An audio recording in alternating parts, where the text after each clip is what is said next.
ಸರ್ವಶಕ್ತನೇ, ಈ ರಾತ್ರಿ ನಿಮ್ಮ ಸನ್ನಿಧಿಯಲ್ಲಿ ಬಂದಿದ್ದೇವೆ ಸ್ವಾಮಿ. ಮಾತಾಡುವುದು ನಾನಾದರೂ, ಆದ್ರೆ ನನ್ನಲ್ಲಿ ಬಲಪಡಿಸುವ ಆತನು ಪವಿತ್ರಾತ್ಮನಾಗಿದ್ದಾನೆ. ಮಾನಸಿಕಾತ್ಮ ಮರೆಮಾಚು, ಪವಿತ್ರಾತ್ಮನ ಬಲ, ವಿಶೇಷವಾದ ಕೃಪೆ ನಮ್ಮ ಸಂಗಡ ಬರಲಿ. ನಿಮ್ಮ ಕರೆಗಳಿಗೆ ಒಪ್ಪಿಸಿಕೊಡ್ತೀವಿ ಸ್ವಾಮಿ. ನಿಮ್ಮ ಸಾನ್ನಿಧ್ಯ, ನಿನ್ನ ಬಲ, ಆಶೀರ್ವಾದ ನಡೆಸಲ್ಪಟ್ಟು ಜಯದ ಮೇಲೆ ಜಯವನ್ನು ಕೊಡು. ಸಂದೇಶ ಕೇಳುವಂತೆಲ್ಲರ ಮೇಲೆ ದೇವರ ಅಪಾರವಾದ ಕೃಪೆ ಇರಲಿ. ಯೇಸು ನಾಮದಲ್ಲಿ ಬೇಡಿದ್ದೀವಿ ತಂದೆ, ಆಮೇಲೆ. ನಮ್ಗೆ ಯಾರಾದ್ರೂ ಬೈಬಲ್ ವಾಕ್ಯ ಓದಿ ನನಗೆ ಸಹಾಯ ಮಾಡ್ರಿ, ಬೇಗ ಬೇಗ ಓದಿ ಸಹಾಯ ಮಾಡ್ರಿ. ನಾವು ಮುಂದಿನ ಭಾಗಕ್ಕಾಗಿ ಹೋಗುವಾಗ, ನಾವು ಅನೇಕ ಸಲ ಬಿಡುಗಡೆ ಹೊಂದಲಿಕ್ಕಿರುವಾಗ, ಸ್ವಸ್ಥತೆ ಹೊಂದಲಿಕ್ಕಿರುವಾಗ, ಹೋರಾಟಗಳು ನಮ್ಮ ಲೈಫಲ್ಲಿ ಬರುವಾಗ, ಇವೆಲ್ಲವನ್ನ ಜಯಿಸ್ಬೇಕಾದ್ರೆ ನಮಗೆ ಬೇಕಾಗಿರುವಂತ ಒಂದೇ ಒಂದು ಆಯುಧ ಪ್ರಾರ್ಥನೆ. ಈ ಪ್ರಾರ್ಥನೆಯ ಜೀವಿತದಲ್ಲಿ ನಮ್ಮನ್ನ ಬಲಪಡಿಸುವ ಆತನು ಯಾರು ಅಂತಂದ್ರೆ ಕರ್ತನಾದ ಯೇಸು. ಈ ವಾಕ್ಯ ಭಾಗಕ್ಕಾಗಿ ಬಂದಾಗ, ಇಲ್ಲಿ ನಾನು ನೋಡುವ ವಾಕ್ಯ ಭಾಗದಲ್ಲಿ ನೋಡುವಾಗ, ನಾವೊಂದು ವಾಕ್ಯ ಭಾಗವನ್ನು ಓದ್ಕೊಳ್ಳೋಣ. 2 ಅರಸುಗಳ ಪುಸ್ತಕ 20ನೇ ಅಧ್ಯಾಯ 1ನೇ ವಚನವನ್ನು ನಾವು ಓದ್ಕೊಳ್ಳೋಣ. 2 ಅರಸುಗಳು 20ನೇ ಅಧ್ಯಾಯ 1ನೇ ವಚನ. ಯಾರಾದ್ರೂ ಓದಿ ಸಹಾಯ ಮಾಡಿ. ಆ ಕಾಲದಲ್ಲಿ ಹಿಜ್ಕೀಯನು ಮರಣಕರ ರೋಗದಲ್ಲಿ ಬಿದ್ದನು. ಆಗ ಆಮೋಚನ ಮಗನು ಪ್ರವಾದಿಯೂ ಆದ ಯೆಶಾಯನು ಅವನ ಬಳಿಗೆ ಬಂದು ಅವನಿಗೆ, ನಿನ್ನ ಮನೆಯ ವಿಷಯವಾಗಿ ವ್ಯವಸ್ಥೆ ಮಾಡು, ಯಾಕೆಂದರೆ ನೀನು ಉಳಿಯುವ ಹಾಗಿಲ್ಲ, ಸಾಯಬೇಕಾಗಿದೆ ಎಂಬುದಾಗಿ ಯೆಹೋವನು ಅನ್ನುತ್ತಾನೆ ಎಂದು ಹೇಳಿದನು. ಇದನ್ನು ಸಾಕು. ಇಲ್ಲಿ ಈ ವಾಕ್ಯದಲ್ಲಿ 2 ವರ್ಷಗಳ ಪುಸ್ತಕ 20ನೇ ಅಧ್ಯಾಯ 1ನೇ ವಚನ ಮತ್ತು ಆ ಕಡೆ ವಾಚನಗಳಲ್ಲಿ ಕೆಳಗಿನ ಭಾಗದಲ್ಲಿ ಬಂದಾಗ, ಹಿಜ್ಕೀಯನು ಅಸ್ವಸ್ಥನಾದ, ಬಲಹೀನನಾದ. ಅಸ್ವಸ್ಥನಾಗಿ ಬಿದ್ದಾಗ ಇಲ್ಲಿ ಯೆಶಾಯ ಪ್ರವಾದಿ ಬಂದು ಹೇಳ್ತಿದ್ದಾನೆ, ನೀನು ಸಾಯ್ಲಿಕ್ಕಿದ್ಯಾ, ಬಲಹೀನನಾಗಿದ್ಯಾ ಎಂಬುದಾಗಿ ಹೇಳುವಾಗ ಹಿಜ್ಕೀಯ ಏನ್ ಮಾಡ್ತಾನೆ ಗೊತ್ತಾ? ಗೋಡೆ ಕಡೆ ಮೊರೆ ಹಾಕಿ ಚೆನ್ನಾಗಿ ತನ್ನ ಪಾಪಗಳ ಅಪರಾಧಗಳಿಗಾಗಿ ಮೊರೆ ಇಟ್ಟು ದೇವರ ಹತ್ರ ಬೇಡ್ಕೊಳ್ತಾ ಇದ್ದಾನ್ರಿ. ನಾನು ಹೇಳುವಂತ ಈ ವಾಕ್ಯ ಭಾಗಕ್ಕೆ ಬಂದಾಗ ಏನ್ ಹೇಳ್ತೀನಿ ಅಂದ್ರೆ, ಇವತ್ತು ನಮ್ಮನ್ನ ಕನಿಕರಿಸುವವನು, ಬಿಡುಗಡೆ ಮಾಡುವವನು, ಸ್ವಸ್ಥತೆ ಮಾಡುವವನು, ಆರೋಗ್ಯ ಕೊಡುವವನು, ನಮ್ಮ ಜೀವಿತಗಳಲ್ಲಿ ಅದ್ಭುತಗಳನ್ನ ಮಾಡಿ ನಾವು ಬಿದ್ದು ಹೋದಂತ ಸ್ಥಿತಿಗಳಿಂದ ಮೇಲಕ್ಕೆ ಎತ್ತಲ್ಪಡುವವನು ಒಬ್ಬನೇ ಒಬ್ಬನು, ಆತನ ಸರ್ವಶಕ್ತನಾದ ದೇವರು. ಇಲ್ಲಿ ಹಿಜ್ಕೀಯನಿಗೆ ಬಂದಂತ ಈ ಮರಣಕರವಾದ ರೋಗ ಇದೆಯಲ್ಲ, ಲೋಕದಲ್ಲಿ 2 ರೋಗಗಳಿದೆ. ಒಂದು ಮಾರಕವಾದ ರೋಗ, ಒಂದು ಮರಣಕರವಾದ ರೋಗ. ನಮಗೆ ಬೈಬಲ್ ಏನ್ ಹೇಳುತ್ತೆ ಅಂದ್ರೆ, ಸತ್ಯವೇದ ಗುರುತಿಸುತ್ತೆ, ಮಾರಕವಾದ ರೋಗ HIV, ಇಮ್ಯುನೋ ಇಕ್ವೈರ್ ವೈರಸ್. ಮರಣಕರವಾದ ರೋಗ ಅಂತಂದ್ರೆ ಅದನ್ನ ಬೈಬಲ್ ಹೇಳುವಂತ ಆ ಸತ್ಯವೇದದ ಭಾಷೆಯಲ್ಲಿ ಹೇಳುವಾಗ ಅದು ಹೇಗೆ ಅಂತಂದ್ರೆ, ಅದು ಕ್ಯಾನ್ಸರ್. ಸೈನ್ಸ್ ಹೇಳುತ್ತೆ ಇದು ಕ್ಯಾನ್ಸರ್ ಬರ್ಲಿ, HIV ಬರ್ಲಿ, ಮನುಷ್ಯನಿಗೆ ಏನ್ ಗೊತ್ತಾ, ಟ್ರೀಟ್ಮೆಂಟ್ಗಳನ್ನ ಹುಡುಕಿ ಸೈನ್ಸ್ ಕಂಡುಹಿಡಿತಾ ಇದೆ. ಆದ್ರೆ ಸತ್ಯವೇದ್ಯರು ಹೇಳಲ್ಪಡ್ತಾ ಇದೆ, ಈ ಮಾರಕವಾದ ಮರಣಕರವಾದ ರೋಗಗಳಿಗೆ ಸ್ವಸ್ಥತೆ ಯಾರು ಗೊತ್ತಾ? ಯೇಸು ಕ್ರಿಸ್ತನೇ ಒಬ್ಬ ವೈದ್ಯನಾಗಿ ಯೇಸು ಕ್ರಿಸ್ತನೇ ಅದನ್ನು ಸ್ವಸ್ಥತೆ ಪಡಿಸ್ತಾರೆ. ಇಲ್ಲಿ ಹಿಜ್ಕೀಯನು ಏನ್ ಮಾಡ್ತಾರೆ ಅಂದ್ರೆ, ಮರಣಕರವಾದ ರೋಗದಲ್ಲಿ ಬಿದ್ದು ಬಿಟ್ಟಿದ್ದಾನೆ. ಈ ಮರಣಕರವಾದ ರೋಗದಲ್ಲಿ ಬಿದ್ದಾಗ, ಅಸ್ವಸ್ಥನಾಗಿ ಬಿದ್ದಾಗ, ಇಲ್ಲಿ ಹಿಜ್ಕೀಯನು ಏನ್ ಮಾಡ್ತಾ ಇದ್ದಾನೆ, ಗುಣ ಹೊಂದಬೇಕು. ಗುಣ ಹೊಂದಬೇಕಾದ್ರೆ ಏನ್ ಮಾಡ್ಬೇಕ್ರಿ? ಅಲ್ಲಿ ಅವನು ಪಶ್ಚಾತ್ತಾಪ ಪಡ್ಬೇಕು. ಒಂದು ನಾವು ತಿಳ್ಕೊಳ್ಬೇಕಾದ ನಮ್ಮ ಜೀವಿತದಲ್ಲಿ ಏನು ಅಂತಂದ್ರೆ, ನಾವು ನೋಡ್ರಿ, ಎಷ್ಟು ದೊಡ್ಡ ಪಾಪಿಗಳಾಗಿರ್ಲಿ, ಅಪರಾಧಿಗಳಾಗಿರ್ಲಿ, ನಾವು ಎಂಥ ವ್ಯಕ್ತಿಗಳಾಗಿರ್ಲಿ, ಪಶ್ಚಾತ್ತಾಪ ಪಟ್ಟು ಕರ್ತನ ಕಡೆಗೆ ತಿರುಗಿಕೊಳ್ಳೋದಾದ್ರೆ ನಮ್ಮ ಪಾಪಗಳನ್ನ ಕ್ಷಮಿಸುವಂತ ದೇವರು, ನಾನು ನೀನು ನಂಬಿದಂತ ದೇವರು. ಪ್ರೇಯರ್ ಬ್ರಿಂಗ್ಸ್ ವಿಕ್ಟ್ರಿ ಅಂದ್ರೆ ಪ್ರಾರ್ಥನೆ ಜಯವನ್ನು ತಂದು ಕೊಡ್ತದೆ. ಇಲ್ಲಿ ಹಿಜ್ಕೀಯನು ಗೋಡೆ ಕಡೆ ಮೊರೆ ಹಾಕಿ ಅವನು ಮೊರೆ ಇಟ್ಟಾಗ ದೇವರವರ ಕಣ್ಣೀರನ್ನ, ಮೊರೆಯನ್ನ ಕೇಳಿ ಹಿಜ್ಕೀಯನನ್ನ ದೇವರವನ್ನ ಬಿಡುಗಡೆ ಮಾಡ್ತಾ ಇದ್ದಾನೆ. ಹಾಗಾದ್ರೆ ಇವತ್ತು ನಾವು ನೀವು ಕೂಡ ಆ ರೀತಿಯಾಗಿ ಪಶ್ಚಾತ್ತಾಪ ಪಡೋದಾದ್ರೆ, ಅಸ್ವಸ್ಥಗಳಲ್ಲಿ ಬಲಹೀನಗಳಾಗಿರೋದಾದ್ರೆ, ಇವತ್ತು ಯೇಸು ಕ್ರಿಸ್ತ ನಮ್ಮನ್ನ ಮುಟ್ಟೋದಾದ್ರೆ ಆತ ನಾವು ಖಂಡಿತವಾಗಿ ಬಿಡುಗಡೆ ಹೊಂದುತ್ತೀವಿ. ಆದ್ರೆ ನಮ್ಗೆ ಏನ್ ಬೇಕು ಗೊತ್ತಾ? ಈ ಸ್ವಸ್ಥತೆ ಹೊಂದಲಿಕ್ಕೆ, ಬಿಡುಗಡೆ ಹೊಂದಲಿಕ್ಕೆ, ಈ ಬರುವಂತ ಪರಿಸ್ಥಿತಿಗಳಲ್ಲಿ ಮೇಲಕ್ಕೆದ್ದು ನಿಲ್ಲಲಿಕ್ಕೆ ಏನ್ ಬೇಕು ಗೊತ್ತಾ? ನಮಗೆ ಕರ್ತನಾದ ಯೇಸು ಕ್ರಿಸ್ತನ ಬಲ ಬೇಕು. ಇವತ್ತು ನಾವೆಲ್ಲರೂ ಯೇಸುವಿನ ರಕ್ತದಲ್ಲಿ ತೊಳೆಯಲ್ಪಟ್ಟಂತ ಯೇಸು ಕ್ರಿಸ್ತನ ಮಗನು ಮಗಳು. ಇವತ್ತು ನಾವು ಆರಿಸಲ್ಪಟ್ಟಿದ್ದೇವೆ. ದೇವರು ನಮ್ಮನ್ನ ಆಯ್ಕೆ ಮಾಡ್ಕೊಂಡಿದ್ದಾನ್ರಿ. ತನ್ನ ರಾಜ್ಯಕ್ಕೋಸ್ಕರ, ತನ್ನ ಎಲ್ಲ ಕಾರ್ಯಗಳಿಗೋಸ್ಕರ ದೇವರು ನಮ್ಮನ್ನ ಆಯ್ಕೆ ಮಾಡ್ಕೊಂಡಿದ್ದಾನೆ. ಇಲ್ಲಿ ವಾಕ್ಯ ಭಾಗದಲ್ಲಿ ಬಂದಾಗ, ಇವತ್ತು ನನಗೆ ಬಿಡುಗಡೆ ಬೇಕಾ, ಸ್ವಸ್ಥತೆ ಬೇಕಾ, ಆರೋಗ್ಯ ಬೇಕಾ, ದೇವರಿಂದ ಬರಬೇಕಾದ ಬ್ಲೆಸ್ಸಿಂಗ್ಸ್ ಗಳು ಬೇಕಾ? ಯಾರ ಬಳಿಗೆ ಹೋಗ್ಬೇಕು ಗೊತ್ತಾ? ಯೇಸುವಿನ ಪಾದದ ಬಳಿಗೆ ಹೋಗ್ಬೇಕು.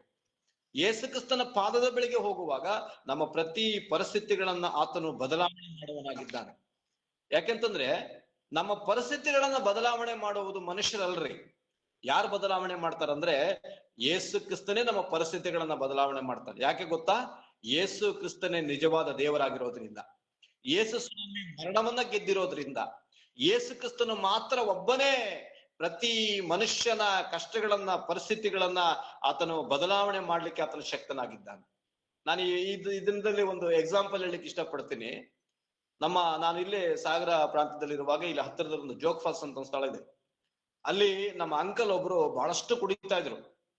ನಾನು ಅವರಿಗೆ ಬಹಳಷ್ಟು ಸಲ ಹೇಳ್ತಾ ಇದ್ದೆ, ಇವೆಲ್ಲ ಬಿಟ್ಬಿಟ್ಟು ಕರ್ತನ ಕಡೆಗೆ ತಿರುಗ್ರಿ, ಯೇಸು ಕ್ರಿಸ್ತನ್ ನಂಬ್ರಿ. ಅವರು ಕೂಡ ಕ್ರಿಶ್ಚಿಯನ್ ಆಗಿ ಚರ್ಚಿಗೆ ಹೋಗುವಂತವ್ರೆ. ಆದ್ರೆ ಅವರು ಯೇಸು ಸ್ವಾಮಿನ ಅಂಗೀಕರಿಸ್ಕೊಳ್ತೀನಿ ಅಂತಾರೆ, ರಕ್ಷಣೆ ಹೊಂದ್ತೀನಿ ಅಂತಾರೆ, ನಾನು ಈ ಕುಡಿಯೋದನ್ನ ಬಿಡ್ತೀನಿ ಅಂತ ಹೇಳ್ತಾರೆ, ಡ್ರಿಂಕ್ಸ್ ಮಾಡೋದನ್ನ ಬಿಡ್ತೀನಿ ಅಂತ ಹೇಳ್ತಾರೆ. ಯಾವ ಪರಿಸ್ಥಿತಿಯಲ್ಲೂ ಕೂಡ ವ್ಯಕ್ತಿ ಅಷ್ಟು ವರ್ಷಗಳ ಕಾಲ ಬದಲಾಗಿಲ್ಲ ರೀ. ನಾನು ಬಹಳ ಸಲ ಹೋಗಿ ಸುವಾರ್ತೆ ಸಾರದೆ, ಅವರಿಗಾಗಿ ಪ್ರಾರ್ಥನೆ ಮಾಡಿದೆ, ಅವರಿಗಾಗಿ ಪ್ರಯಾಸ ಪಟ್ಟೆ. ಒಂದು ದಿನ ಹಾಸಿಗೆಲ್ ಬಿದ್ದು ಬಿಟ್ರು. ಹಾಸಿಗೆಲ್ ಬಿದ್ದ ಮೇಲೆ ಎದ್ದೇಳಲೇ ಇಲ್ಲ. ಅವಾಗ ವೈದ್ಯರ ಹತ್ರ ತೆಗೆದುಕೊಂಡೋಗ ವೈದ್ಯರು ಹೇಳ್ತಿದ್ರೆ, ಈ ವ್ಯಕ್ತಿ ಇನ್ನು ಬದುಕಲ್ಲ, ಮುಗಿತೀವಿ ಸ್ಟೇಜ್ ಅಂತಂದ್ರು. ನಾವು ಕಣ್ಣಾರೆ ನೋಡಿದಂತ ಅವ್ರ ಲೈಫ್ ರೀ. ನಾನು ಅವ್ರಿಗೆ ಹೇಳ್ದೆ, ನೀವ್ ಈಗಲಾದ್ರೂ ಯೇಸು ಸ್ವಾಮಿನ ಅಂಗೀಕರಿಸ್ಕೊಡ್ರಿ, ದೇವ್ರು ನಿಮ್ಮನ್ನ ಬಲಪಡಿಸ್ತಾನೆ, ನಿಮ್ಮನ್ನ ಸ್ವಸ್ಥತೆ ಮಾಡ್ತಾನೆ ಅಂತಂದಾಗ ಆ ವ್ಯಕ್ತಿ ಹಾಸಿಗೆಲ್ ಬಿದ್ಬಿಟ್ರು, ಪೇಷಂಟ್ ಆಗ್ಬಿಟ್ರು. ಪೇಷಂಟ್ ಆಗಿ ಆ ವ್ಯಕ್ತಿ ತಿಂಗಳಗಟ್ಲೆ ಮೂಗಲ್ಲಿ ಪೈಪ್ ಹಾಕಿ ಗಂಜಿ ಹಾಕ್ತಾ ಇದ್ರು. ಆ ವ್ಯಕ್ತಿ ಹಾಸಿಗೆಲ್ ಬಿದ್ಕೊಂಡಿದ್ದಾರೆ. ಮನೆ ಯಜಮಾನನು ದುಡಿಯೋನಿಲ್ಲ, ಯಾರು ಕೂಡ ಅವನಿಗೆ ಯಾವುದೇ ರೀತಿಯಲ್ಲಿ ಅವರಿಗೆ ಸಹಾಯ ಮಾಡುವಂತವ್ರಿಲ್ಲ. ಗಂಡ ಹೆಂಡತಿ ಒಂದು ಮಗು ಇದೆ, ಅವರೇ ದುಡಿಬೇಕು ಮನೆಯಲ್ಲಿ, ಆ ಯಜಮಾನನ್ ದುಡಿಬೇಕಷ್ಟೇ ಮನೆ ನಡಿಬೇಕಾದ್ರೆ. ಅಂತ ಪರಿಸ್ಥಿತಿ ರೀ. ನಾನು ಬಹಳ ಸಲ ಹೋಗಿ ಪ್ರಾರ್ಥನೆ ಮಾಡಿದಾಗ ವ್ಯಕ್ತಿ ನಂಬ್ತೀನಿ ಅಂತಾರೆ, ಆದ್ರೆ ಅಂಗೀಕರಿಸ್ಕೊಳ್ಳಲ್ಲ. ಒಂದಿನ ಹಾಸಿಗೆಲ್ ಬಿದ್ದ ಮೇಲೆ 1 ತಿಂಗಳು ಬೆಡ್ ರೆಸ್ಟ್ ಅಲ್ಲಿ 1 ತಿಂಗಳು ನಾನೊಂದ್ಸಲ ಹೋಗಿ ನೋಡ್ತಾ ಇದ್ದೀನಿ. ಮೊದಲಿದ್ದಂತ ವ್ಯಕ್ತಿ, ಆತನ ಶರೀರ ಏನೂ ಇಲ್ಲ, ಎಲ್ಲ ಅನಾರೋಗ್ಯದಲ್ಲಿ ಬಿದ್ದೋಗಿದೆ. ಆ ಹಾಸಿಗೆಯಲ್ಲಿ ಮಲಗಿದಾಗಲೂ ಒಂದು ಮಾತಂದೆ, ನೀವ್ ಈಗಲಾದ್ರೂ ಯೇಸು ಕ್ರಿಸ್ತನ್ ನಂಬಿ ಅಂಗೀಕರಿಸ್ಕೊಡ್ರಿ, ಈಗಲೂ ನಿಮ್ಮನ್ನ ಬಿಡುಗಡೆ ಮಾಡ್ತಾನೆ ಯೇಸು ಕ್ರಿಸ್ತನ್ ಅಂತಂದೆ. ಕೊನೆಗೂ ಆ ಮನುಷ್ಯನ ಹೃದಯದಲ್ಲಿ ಬರಲೇ ಇಲ್ಲ. ಅವ್ರಿಗೆ ಹೇಳ್ದೆ ನಾನು, ಇನ್ನು 2 ದಿನ, ಅವ್ರ ಹೆಂಡತಿಗೆ ಹೇಳ್ದೆ, ಇನ್ನು 2 ದಿನ ನೀವು ಕಾಯೋಕ್ಕಾಗಲ್ಲ, ಇನ್ನು 2 ದಿನ ಈ ವ್ಯಕ್ತಿ ಹೋಗ್ಬಿಡ್ತಾನೆ ಅಂದೆ. ಹೇಳಿ ಮನೆಗ್ ಬಂದು 2 ದಿನ ಆಯ್ತು, ಆಮೇಲೆ ಮತ್ತೆ ವ್ಯಕ್ತಿ ಪಾಸ್ಡ್ ಅವೇ. 2 ದಿನಕ್ಕೆ ಹೋಗ್ಬಿಟ್ಟ. ಅವಾಗ 2 ದಿನ ಆದ್ಮೇಲೆ ನಾವು ಹೋಗಿ ಸಂಸ್ಕಾರ ಮಾಡಿ ಬಂದಿವಿ. ನಾನು ಯಾಕೆ ಹೇಳ್ತೀನಿ ಅಂದ್ರೆ, ಬದುಕಿರುವಾಗಲೇ ಸ್ವಸ್ಥತೆ, ನಮಗಿರುವಂತ ಅವಕಾಶದಲ್ಲೇ ಸ್ವಸ್ಥತೆ, ನಾವಿರುವಂತ ಸಮಯದಲ್ಲೇ ಪಶ್ಚಾತ್ತಾಪ. ಇವತ್ತು ಯಾಕೆ ನನಗೆ ಬಿಡುಗಡೆ ಇಲ್ಲ ಅಂತ ದೇವ್ರ ಹತ್ರ ಕೇಳ್ತೀವಿ ಅಂದ್ರೆ, ಇವತ್ತು ಯೇಸು ಕ್ರಿಸ್ತನನ್ನ ಸ್ಟ್ರಾಂಗ್ ಆಗಿ ನಾವು ಹಿಡ್ಕೊಂಡ್ರೆ ನಮ್ಮನ್ನ ಆತನ ಬಿಡುಗಡೆ ಮಾಡ್ಲಿಕ್ಕಿದ್ದಾನೆ. ನಾನು ಯಾಕೆ ಈ ವಾಕ್ಯ ಎಕ್ಸಾಂಪಲ್ ಹೇಳಿದೆ ಅಂದ್ರೆ, ಹಿಜ್ಕೀಯನು ತನ್ನ ಮರಣಕರವಾದ ರೋಗ ಬಂದಾಗ, ಅಸ್ವಸ್ಥನಾಗಿ ಬಿದ್ದಾಗ, ಹಿಜ್ಕೀಯನು ಒಂದು ಕೆಲಸ ಏನ್ ಮಾಡ್ದ ಗೊತ್ತಾ? ಗೋಡೆ ಕಡೆ ಮೊರೆ ಮಾಡಿ ಅವನು ಹೇಳ್ದ, ಅಪ್ಪ, ನನ್ನ ಯೌವನದ ಪಾಪಗಳಿದ್ರೆ, ತಪ್ಪುಗಳಿದ್ರೆ, ಅಪರಾಧಗಳಿದ್ರೆ ಎಲ್ಲವನ್ನ ಕ್ಷಮಿಸಿಬಿಡು ಅಂತೇಳಿ ದೇವರ ಮುಂದೆ ಮೊರೆ ಹೊಕ್ಕದ. ಯಾವಾಗ ಹಿಜ್ಕೀಯನು ಮೊರೆ ಹೊಕ್ಕುದನೋ ಆವಾಗ ಹಿಜ್ಕೀಯನಿಗೆ ಏನ್ ಮಾಡಿದ್ರು ಗೊತ್ತಾ? ದೇವರ ಆಯಸ್ಸನ್ನು ಕೊಟ್ರು, ಆರೋಗ್ಯವನ್ನು ಕೊಟ್ರು, ಅವನ ಮೇಲಿದ್ದಂತ ಮರಣಕರವಾದ ರೋಗವನ್ನ ದೇವ್ರು ತೆಗೆದು ಹಾಕಿದ್ರು. ಇದು ದೇವ್ರು ಮಾಡುವಂತ ಕಾರ್ಯ. ನನ್ನ ವಾಕ್ಯ ಭಾಗಕ್ಕೆ ಬಂದಾಗ ಲೂಕನ್ ಬಸವರ್ತ ಒಬ್ಬರು ಬರ್ತಾನ್ರಿ, ಬಾರ್ತಿಮಾಯ ಅಂತ. ಅವನು ಹುಟ್ಟು ಕುರುಡನಾಗಿರುವಾಗ ಅವನು ಹೇಳ್ತಾನೆ, ದಾವಿದ ಕುಮಾರನೇ ನನ್ನನ್ನು ಕರುಣಿಸು ಅಂತ ಹೇಳ್ತಾನೆ. ದಾವಿದ ಕುಮಾರನನ್ನು ಕರುಣಿಸಂದಾಗ ಯೇಸು ಕ್ರಿಸ್ತನ್ ನಿಂತು ಏನ್ ಕೇಳ್ತಾರೆ ಗೊತ್ತಾ? ನನ್ನಿಂದ ನಿನಗೇನಾಗ್ಬೇಕು, ನಿನಗೇನ್ ಬೇಕು ಅಂತ ಯೇಸು ಸ್ವಾಮಿ ಕೇಳ್ತಾನೆ. ಅವ್ನು ಹೇಳ್ತಾನ್ರಿ, ಕುರುಡ, ನನಗೆ ಕಣ್ಣು ಬರುವಂತೆ ಮಾಡು ಸ್ವಾಮಿ. ಯಾವುದನ್ನು ಕೇಳಲ್ರಿ, ಅವ್ನಿಗೆ ಏನ್ ಬೇಕು ಗೊತ್ತೇ? ಹೀಲಿಂಗ್ ಬೇಕ್ರಿ, ಸ್ವಸ್ಥತೆ ಬೇಕು, ಬಿಡುಗಡೆ ಬೇಕು. ಆ ಬಿಡುಗಡೆಯನ್ನ ಎಕ್ಸೆಪ್ಟ್ ಮಾಡ್ತಾನ ಆ ಕುರುಡನು. ಕಾರಣ ಏನು ಅಂತಂದ್ರೆ, ಎಷ್ಟು ಅವನಿಗಿದ್ರು ಕೂಡ ಆ 2 ಕಣ್ಣುಗಳಿಲ್ಲ ಅಂತಂದ್ರೆ ಅವನ ಲೈಫ್ ವೇಸ್ಟ್. ಅವಾಗ ಯೇಸು ಸ್ವಾಮಿ ನಿಂತು ಕೇಳ್ತಾರೆ, ಏನು ಬೇಕಂತ. ಇವತ್ತು ನಾನು ಅಸ್ವಸ್ಥನಾದ್ರೆ, ಒಂದು ವೇಳೆ ಬಿಡುಗಡೆ ಇಲ್ಲ ಅಂದ್ರೆ, ಒಂದು ವೇಳೆ ಏನಾದ್ರೂ ಬಲಹೀನನಾದ್ರೆ, ಒಂದು ವೇಳೆ ನಾನು ಯಾವುದೋ ಒಂದು ಸ್ಥಿತಿಯಲ್ಲಿ ಇದ್ರೆ, ಇವತ್ತು ನಿನ್ನ ಕಣ್ಣೀರಿಡುವಾಗ ನಿನ್ನ ಕಣ್ಣೀರನ್ನ ನೋಡಿ ದಾಟಿ ಹೋಗುವನಲ್ಲ ಯೇಸು ಸ್ವಾಮಿ. ಇದು ನೆನ್ಪಿಟ್ಕೊಡ್ರಿ. ನೀನು ಮೊರೆ ಇಡುವಾಗ, ನೀನು ಕೂಗಿಕೊಳ್ಳುವಾಗ, ನಿನ್ನ ಕೂಗನ್ನು ಕೇಳಿ ಕೂಡ ಕೇಳದ ಹಾಗೇ ನಡೆದು ಹೋಗುವನಲ್ಲ ಯೇಸು ಕ್ರಿಸ್ತನು. ನಿಂತು ನಿನ್ನ ಕೂಗನ್ನು ಆಲಿಸುವಂತದ್ದು ಯೇಸು ಕ್ರಿಸ್ತನಾಗಿದ್ದಾನ್ರಿ. ನೀನು ನೀನು ಗೋಳಾಡುವಾಗ, ಪರಿಸ್ಥಿತಿಯಲ್ಲಿ ಬಿದ್ದು ಒದ್ದಾಡುವಾಗ, ನನ್ನನ್ನು ಯಾರು ನೋಡಿಲ್ಲ ಅಂತೇಳಿ ಒಂದು ವೇಳೆ ಸ್ಥಿತಿಯಲ್ಲಿ ನೀನು ಒಂದು ವೇಳೆ ಮೊರೆ ಇಡುವಾಗ, ಒಂದು ವೇಳೆ ಯೇಸು ಕ್ರಿಸ್ತ ನಿಂತು ಹೇಳ್ತದಾನೆ, ನಿನ್ನನ್ನು ಸ್ವಸ್ಥತೆ ಮಾಡಿ ಬಿಡುಗಡೆ ಮಾಡಿ ಆತನ ಮುಂದಕ್ಕೆ ಹೊರಟೋಗ್ತದಾನೆ. ಆ ಎರಿಕೋ ಅಂತಂದ್ರೆ ಗೋಳಾಟ, ಎರಿಕೋ ಅಂತಂದ್ರೆ ನೋವು, ಎರಿಕೋ ಅಂದ್ರೆ ದುಃಖ. ಆ ಎರಿಕೋ ಮಾರ್ಗದಲ್ಲಿ ಕೂತ್ಕೊಂಡು ಈ ಭಿಕ್ಷುಗಾರನು ಅವ್ನು ಹೇಳ್ತದಾನೆ, ಕುರುಡು ಭಿಕ್ಷುಗಾರನು ಯೇಸುವನ್ನ ಎದುರು ನೋಡ್ತಾ ಇದ್ದ. ಎದುರು ನೋಡುವಾಗ ಯೇಸು ಕ್ರಿಸ್ತನು ಬರುವಾಗ, ಆ ಮಾರ್ಗವಾಗಿ ಯೇಸು ಕ್ರಿಸ್ತನು ಬಂದಾಗ ಅವನು ಹೇಳ್ತಾ ಇದ್ದಾನೆ, ದಾವೀದ ಕುಮಾರನೇ ನನ್ನನ್ನು ಕರುಣಿಸು. ಏನಂತ ಕರಿತಾನೆ ಗೊತ್ತಾ? ನನ್ನ ರಬ್ಬಿ. ಏನ್ ಕರಿತಾನೆ ಗೊತ್ತಾ? ಅವನು ಗ್ರೀಕ್ ಭಾಷೆಯಲ್ಲಿ ಇದೆ ರೀ, ರಬ್ಬಿ, ನನ್ನ ಗುರುವೇ ಅಂತ ಕರಿತಾ ಇದ್ದಾನೆ. ಅದೇನ್ ಕರಿತಾ ಅಂದ್ರೆ ನನ್ನ ಗುರುವೇ, ರಬ್ಬಿ ಅಂತ ಕರಿತಾ ಇದ್ದಾನ ಅವನು. ರಬ್ಬಿ ಅಂದ್ರೆ ಗುರುವೇ ಅಂತ ಕರಿತಾ ಇದ್ದಾನ ಅವನು. ಯಾರೋ ಈ ಬಾರ್ತಿಮಾಯನ ಯೇಸು ಕ್ರಿಸ್ತನ ಗುರುವೇ ಅಂತ ಕರೀತಾನೆ. ಏನ್ ಕರೀತಾನೆ ಗೊತ್ತಾ? ನನ್ನ ಗುರುವೇ, ನನ್ನನ್ನು ಬೋಧನೆ ಮಾಡು, ನನಗೆ ಬೋಧಿಸಪ್ಪ, ನನಗೆ ಬೋಧಿಸು ಅಂತೇಳಿ ಕುರುಡನ ಭಿಕ್ಷುಗಾರನಲ್ಲಿ ಬಿದ್ದುಕೊಂಡು ಅವನು ಕೂಗುವಾಗ ಯೇಸು ಸ್ವಾಮಿ ನಿಂತು ಕುರುಡನಿಗೆ ಸ್ವಸ್ಥತೆ ಮಾಡಿ ಅವನನ್ನು ಬಿಡುಗಡೆ ಮಾಡಿಲ್ವಾ? ಯೇಸು ಸ್ವಾಮಿ ಆತನ ನಿಂತು ಬಿಡುಗಡೆ ಮಾಡಿಲ್ವಾ? ಹಾಗಾದ್ರೆ ನನ್ನ ಪರಿಸ್ಥಿತಿಗಳಲ್ಲಿ ಯೇಸು ಕ್ರಿಸ್ತನ ಬಿಡುಗಡೆ ಮಾಡಲ್ವಾ? ನನ್ನ ಪ್ರಶ್ನೆ ಇಷ್ಟೇ, ವಾಕ್ಯದಲ್ಲಿ ಬರೆಯಲ್ಪಡ್ತದೆ, ಇಲ್ಲಿ ಹಿಜ್ಕೀಯನು ಮರಣಕರವಾದ ಅಸ್ವಸ್ಥನಾಗಿ ರೋಗದಲ್ಲಿ ಬಿದ್ದಾಗ ಇಲ್ಲಿ ಹೇಳ್ತಿದ್ದಾನೆ, ದೇವರ ಅವನನ್ನ ಗುಣಪಡಿಸ್ತಾ. ಗುಣಪಡಿಸಿದ್ದು ಮಾತ್ರ ಅಲ್ಲ, ಆ ಮುಂದಿನ ವಾಕ್ಯ ಓದ್ರಿ, ಅದರ 6ನೇ ವಚನ ಓದ್ರಿ. 2 ಅರಸುಗಳು 20. ಇದಲ್ಲದೆ ನಿನ್ನ ಆಯುಷ್ಯಕ್ಕೆ 15 ವರ್ಷಗಳನ್ನು ಕೂಡಿಸುತ್ತೇನೆ, ನಿನ್ನನ್ನು ಈ ಪಟ್ಟಣವನ್ನು ಅಶ್ಶೂರ್ಯದ ಅರಸನ ಕೈಗೆ ಬೀಳದಂತೆ ತಪ್ಪಿಸುವೆನು. ನನಗೋಸ್ಕರವಾಗಿಯೂ ನನ್ನ ಸೇವಕನಾದ ದಾವೀದನಿಗೋಸ್ಕರವಾಗಿಯೂ ಈ ಪಟ್ಟಣವನ್ನ ಉಳಿಸಿ ಕಾಪಾಡುವೆನು ಎಂಬುದಾಗಿ ನಿನ್ನ ಪೂರ್ವಿಕನಾದ ದಾವೀದನ ದೇವರಾಗಿರುವ ಯೆಹೋವನು ಹೇಳುತ್ತಾನೆ ಎಂದು ತಿಳಿಸು ಎಂದು ಆಜ್ಞಾಪಿಸಿದನು. ಇವತ್ತೊಂದು ಪ್ರವಾದನೆ ಬರ್ತಾ ಇದೆ. ಯಾರಿಗ್ ಗೊತ್ತಾ? ಹಿಜ್ಕೀಯನಿಗೆ ದೇವರವನಿಗೆ ಸ್ವಸ್ಥತೆ ಕೊಟ್ಟಿದ್ದಲ್ಲದೆ, ಆರೋಗ್ಯ ಕೊಟ್ಟಿದ್ದಲ್ಲದೆ, ಹೀಲಿಂಗ್ ಮಾಡಿದ್ದಲ್ಲದೆ, ಇನ್ನೇನ್ ಕೊಡ್ತಿದ್ದಾನೆ ಗೊತ್ತಾ? ಶತ್ರುಗಳ ಮುಂದೆ ಹಿಜ್ಕೀಯನನ್ನ ಘನಪಡಿಸ್ತಾ ಇದ್ದಾನೆ ದೇವ್ರು. ನೋಡ್ರಿ, ಬ್ಲೆಸ್ಸಿಂಗ್ಸ್, ದೇವರ ಆಶೀರ್ವಾದ ಹೇಗೆ ಬರುತ್ತಂದ್ರೆ, ಹಿಜ್ಕೀಯನು ಕೇಳಿಕೊಂಡಿದ್ದು ಆರೋಗ್ಯ, ಅದ್ರ ಜೊತೆಗೆ ಏನ್ ಬರ್ತಾ ಇದೆ ಅಂದ್ರೆ, ಅವನಿಗೆ ಇರುವಂತದ್ದು ಎಲ್ಲವನ್ನ ದೇವರ ಮೇಲಕ್ಕೆತ್ತಾ ಇದ್ದಾನ್ರಿ. ಇರುವಂತದ್ದು ಅವನ ಜೀವಿತದಲ್ಲಿ ಎಲ್ಲ ವಿಷಯಗಳಲ್ಲಿ ಅವನನ್ನ ಮೇಲಕ್ಕೆತ್ತಿ ಅವನನ್ನ ಯೇಸು ಕ್ರಿಸ್ತನು ಬ್ಲೆಸ್ ಮಾಡ್ತಾ ಇದ್ದಾನ ದೇವರು. ಇಲ್ಲಿ ವಾಕ್ಯದಲ್ಲಿ ಓದುವಾಗ ಅಷ್ಟು ಮಾತ್ರವಲ್ಲ, ಏನ್ ಕೊಟ್ಟ ದೇವರು? 15 ವರ್ಷ ಆಯಸ್ಸನ್ನ ಕೂಡಿಸ್ಕೊಟ್ಟ. 15 years, 15 ವರ್ಷ ಆಯಸ್ಸನ್ನ ಕೊಟ್ಟ. 90ನೇ ಕೀರ್ತನೆ ಹೇಳ್ತಿದ್ರೆ, ದೀರ್ಘಾಯುಷ್ಯವನ್ನು ಅನುಗ್ರಹಿಸಿ ನಾನು ಅವನಿಗೆ ತೃಪ್ತಿ ಪಡಿಸ್ತೇನೆ ಅಂತ ಹೇಳ್ತಾ ಇದ್ದಾನ್ರಿ. ಮನುಷ್ಯನ ಭೂಮಿಯಲ್ಲಿ ಬದುಕಿದಾಗ 90ನೇ ಕೀರ್ತನೆ ಪ್ರಕಾರ 70 ವರ್ಷ, ಬಲ ಹೆಚ್ಚಿದ್ರೆ 80 ವರ್ಷ. ಇವತ್ತು ದೇವರ ಮಕ್ಕಳಾದ ನಾವು, ನಮಗೆ ದೇವರು ನೀನು ಸೇವೆ ಮಾಡಿ ಭೂಮಿಯಲ್ಲಿ ಭಕ್ತಳಾಗಿ ಜೀವಿಸಿ ಮುಗಿಯೋವರೆಗೂ ನೀನ್ ಆಯಸ್ಸನ್ನ ದೇವ್ರು ತೆಗಿಯಲ್ಲ. ದೇವರ ಚಿತ್ತ ಎಲ್ಲಿವರೆಗೂ ನೀನ್ ಸೇವೆ ಮಾಡ್ಬೇಕಂತ ಇರುತ್ತೋ ಅಲ್ಲಿವರೆಗೂ ನಿನ್ನ ಸೇವೆಯಲ್ಲಿ ದೇವರು ಉಪಯೋಗ ಮಾಡಿ ದೇವರು ಕರೆದುಕೊಳ್ಳುವಂತ ಸಮಯಕ್ಕೆ ನಿಮ್ಮನ್ನು ಕರ್ಕೊಳ್ತದನ್ರಿ. ಒಂದು ವೇಳೆ ಹಿಜ್ಕೀಯನ ಜೀವಿತ ನಡೆದಂತ ಘಟನೆನ ನೋಡಿದಾಗ, ಹಿಜ್ಕೀಯನು ಅವಾಗ ಮರಣಕರವಾದ ರೋಗದಲ್ಲಿ ಬಂದು ಅಸ್ವಸ್ಥನಾಗಿ ಸತ್ತು ಹೋಗುವಂತ ಸ್ಥಿತಿಯಲ್ಲಿ ಬಂದಾನೆ. ಇಲ್ಲಿ ಆ ದೇವರು ಅವನನ್ನು ಮುಟ್ತಾ ಇದ್ದಾನೆ. ಆ ಪ್ರವಾದಿಯ ಮೂಲಕ ಪ್ರವಾದನೆ ಮಾತಾಡ್ತಾ ಇದ್ದಾನೆ, ನೀನ್ ನಾಡಿದ್ದು ಬರ್ತಿ ಆಲಯಕ್ಕೆ ಅಂತ ಹೇಳ್ತಾನೆ. ಆ ಪ್ರಾಕಾರಗಳನ್ನ, ಅರಮನೆಯ ಪ್ರಾಕಾರಗಳನ್ನ ದಾಟೋದ್ರೊಳಗಾಗಿ ಹಿಜ್ಕೀಯನ ಏನ್ ಮಾಡ್ತಾನೆ? ಹಿಜ್ಕೀಯನಿಗೆ ದೇವ್ರ ಮತ್ತೆ ಏಷಾಯನಿಗೆ ಹೇಳ್ತಾ ಇದ್ದಾನೆ, ಅವನಿಗೆ ಹೇಳೋ, ಅವನಿಗೆ ಸ್ವಸ್ಥತೆ ಮಾಡ್ತೀನಿ ಅಂತ ದೇವ್ರು ಹೇಳ್ತಾನೆ, ಅವನಿಗೆ ಬಿಡುಗಡೆ ಮಾಡ್ತೀನಿ ಅಂತ ದೇವ್ರು ಹೇಳ್ತಾ ಇದ್ದಾನೆ. ನನ್ನ ದೇವರು ಯಾರು ಗೊತ್ತಾ? ಬಿಡುಗಡೆ ಕೊಡುವಂತ ದೇವರು. ನನ್ನ ದೇವರು ಯಾರು ಅಂತಂದ್ರೆ ಸ್ವಸ್ಥತೆ ಕೊಡುವಂತ ದೇವರು. ಯಾವಾಗ ದೇವರ ಕಡೆಗೆ ತಿರುಗಿ ನಾನು ಪಶ್ಚಾತ್ತಾಪ ಪಟ್ಟಾಗ, ನಾನು ಮೊರೆ ಇಟ್ಟಾಗ, ಅಲ್ಲ, ನಾನು ದೇವರ ಕಡೆಗೆ ಮೊರೆ ಇಟ್ಟಾಗ ದೇವರು ನನ್ನನ್ನ ಏನ್ ಮಾಡ್ತಾನೆ ಗೊತ್ತಾ? ನನ್ನ ಕ್ಷಮಿಸಿ ನನಗೆ ಬೇಕಾದಂತ ಸ್ವಸ್ಥತೆನ, ಆರೋಗ್ಯವನ್ನ ಕೊಡ್ತಾ ಇದ್ದಾನೆ. ನಾನು ಬಹಳಷ್ಟು ವಿಷಯದಲ್ಲಿ ನೋಡಾಗ ಮನುಷ್ಯನಿಗೆ ಆರೋಗ್ಯ ಬಹಳ ಪ್ರಾಮುಖ್ಯ. ಆರೋಗ್ಯವನ್ನ ಕಳ್ಕೊಂಡ್ರೆ ಮನುಷ್ಯ ಯಾವುದನ್ನು ಕೂಡ ಅವನು ಹೊಂದ್ಕೊಳ್ಳಕ್ ಸಾಧ್ಯನೇ ಇಲ್ಲ. ನಾನು ಎಕ್ಸಾಂಪಲ್, ನಾನು ಸುಮಾರು ವರ್ಷಗಳ ಹಿಂದೆ ನಾನು ಕಂಪ್ಯೂಟರ್ ಕಲಿತಾ ಇದ್ದೆ. ನಾನು ಕಂಪ್ಯೂಟರ್ ಕಲಿಯುವಾಗ, ಕಾಲೇಜಿಗೆ ಹೋಗೋ ಟೈಮಲ್ಲಿ ಕಂಪ್ಯೂಟರ್ ಕಲಿತಾ ಇದ್ದೆ. ಕಂಪ್ಯೂಟರ್ ಕಲಿಯುವಾಗ ನನ್ನ computer Manipal institute of computer education ಅಂತೇಳಿ ಒಂದು ಮೈಸ್ ಸಂಸ್ಥೆ. ಆ ಸಂಸ್ಥೆಯಲ್ಲಿ ಒಬ್ಬ ನಮಗೆ ಲೀಡರ್ ಆಗಿದ್ದಂತ ಒಬ್ರು ನವೀನ್ ಸರ್ ಅಂತ ಇದ್ರು. ಅವರು ಒಳ್ಳೆ ಟೀಚಿಂಗು, ಒಳ್ಳೆ ವ್ಯಕ್ತಿ, ಬಹಳ ಒಳ್ಳೆ ವ್ಯಕ್ತಿ ಆಗಿದ್ರು. ಆ ವ್ಯಕ್ತಿ ಬಂದ್ರೆ ಅಂತ ಒಂದು ಅವ್ರನ್ನ ಮಾತಾಡ್ಸುವಂತ ರೀತಿ ನೀತಿಗಳು ಅಷ್ಟೊಂದಿತ್ತು.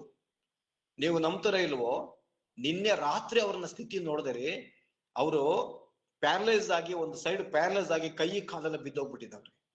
ಆ ವ್ಯಕ್ತಿನ ವೀಲ್ ಚೇರ್ ಅಲ್ಲಿ ಕರ್ಕೊಂಡ್ಬಂದ್ರು, ಟ್ರೈನ್ ಅಲ್ಲಿ ಕರ್ಕೊಂಡ್ಬಂದು. ನಾನು ನಿನ್ನೆ ರಾತ್ರಿ 8:45 9 ಗಂಟೆ ನಮ್ಮ ಊರಿಗೆ ಟ್ರೈನ್ ಬರುತ್ತೆ, ಆ ಟ್ರೈನ್ ಅಲ್ಲಿ ಕೂರಿಸ್ಕೊಂಡು ವೀಲ್ ಚೇರ್ ತೆಗೆದು ವೀಲ್ ಚೇರ್ ಅಲ್ಲಿ ಇಳಿಸ್ಕೊಂಡು ಕೆಳಗೆ ಇಳಿಸ್ಕೊಂಡು ಅವ್ರನ್ನ ಕಾರಲ್ಲಿ ತೆಗೆದುಕೊಂಡು ಅವ್ರ ಊರು ಹೊಸನಗರಕ್ಕೆ ಕರ್ಕೊಂಡು ಹೋದ್ರು. ನಾನು ಅವ್ರ ನೋಡುವಾಗ ಒಂದು ಸಲ ದುಃಖ ಆಗ್ಬಿಡ್ತು. ಹೇಗಿದ್ದು ಮನುಷ್ಯ ಹೇಗಾಗ್ಬಿಟ್ರಲ್ಲ, ಎಂತ ಚೆನ್ನಾಗಿ ಓಡಾಡ್ತಿದ್ನಲ್ಲ ಈ ವ್ಯಕ್ತಿ, ಏನಾಯ್ತು ಈ ಆರೋಗ್ಯಕ್ಕೆ ಈ ವ್ಯಕ್ತಿಗೆ ಅಂತ ಹೇಳಿ ಬಹಳಷ್ಟು ಒಳಗಡೆ ಫೀಲಿಂಗ್ ಆಯ್ತು, ನನಗೆ ಚಿಂತೆ ಆಯ್ತು ರೀ, ಬಹಳಷ್ಟು ದುಃಖ ಪಟ್ಬಿಟ್ಟೆ ನಾನು. ಅಂದ್ರೆ ಇವತ್ತು ನಮಗೆ ಏನ್ ಬೇಕು ಗೊತ್ತಾ, ಆರೋಗ್ಯ ಪ್ರಾಮುಖ್ಯ. ಇವತ್ತು ಆರೋಗ್ಯ, ಡೆಲಿವರೆನ್ಸ್ ಬೇಕು, ನಮಗೆ ಸ್ವಸ್ಥತೆ ಬೇಕು. ಈ ಡೆಲಿವರೆನ್ಸ್, ಸ್ವಸ್ಥತೆ, ಆಶೀರ್ವಾದ, ಬಿಡುಗಡೆ ಬೇಕಂದ್ರೆ ನಾನು ಕರ್ತನ ಪಾದದ ಬಳಿಗೆ ಬರ್ಬೇಕು ಅಲ್ವಾ? ನನಗೆ ಬಿಡುಗಡೆ ಬೇಕಂದ್ರೆ ಯೇಸು ಕ್ರಿಸ್ತನ ಪಾದದ ಬಳಿಗೆ ಬರ್ಬೇಕು. ನನಗೆ ಏನಾದ್ರೂ ಬೇಕಾದ್ರೆ ಹೊಂದಿಕೊಳ್ಳಬೇಕಾದ್ರೆ ಯೇಸು ಕ್ರಿಸ್ತನ ಪಾದದ ಬಳಿಗೆ ಬರ್ಬೇಕು.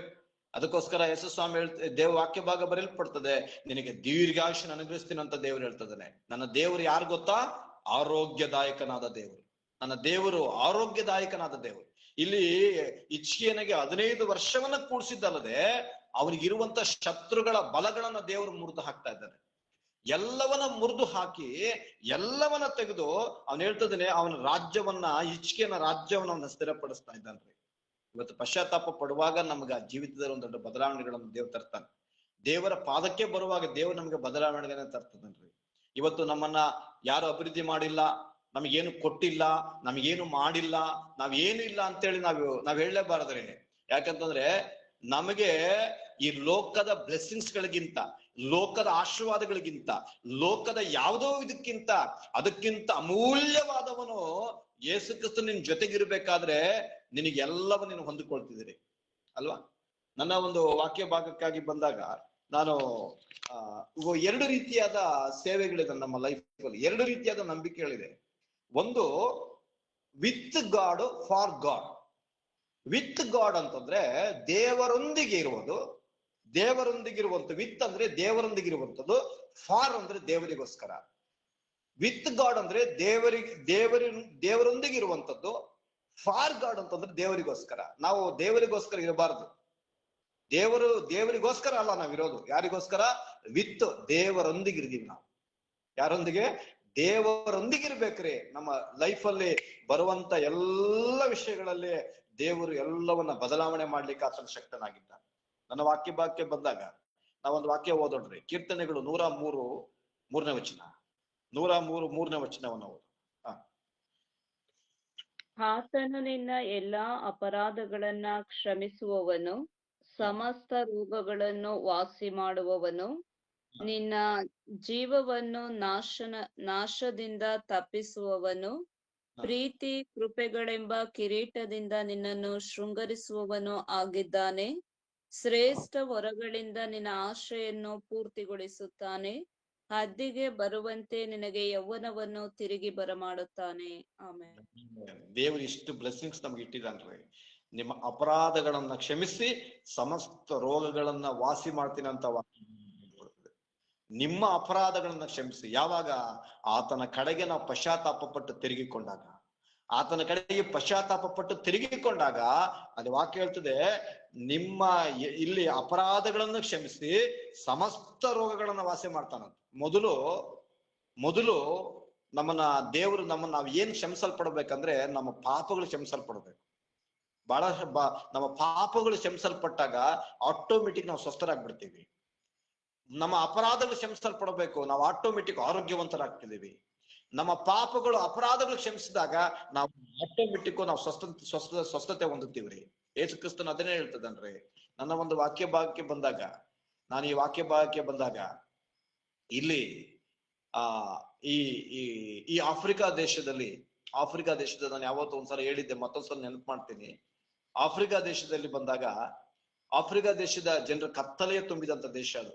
ಆ ದೇಶದಲ್ಲಿ ಸುವಾರ್ತೆ ಇಲ್ಲದಂತ ಒಂದು ದೇಶ ಆಫ್ರಿಕಾ ದೇಶ. ಅವಾಗ 1813ನೇ ಇಸ್ವಿಗಳಲ್ಲಿ ಅವಾಗ ಸುವಾರ್ತೆಗಳೇ ಇಲ್ಲದಿರುವಂತ ದೇಶಗಳು. ಅವಾಗ ಆ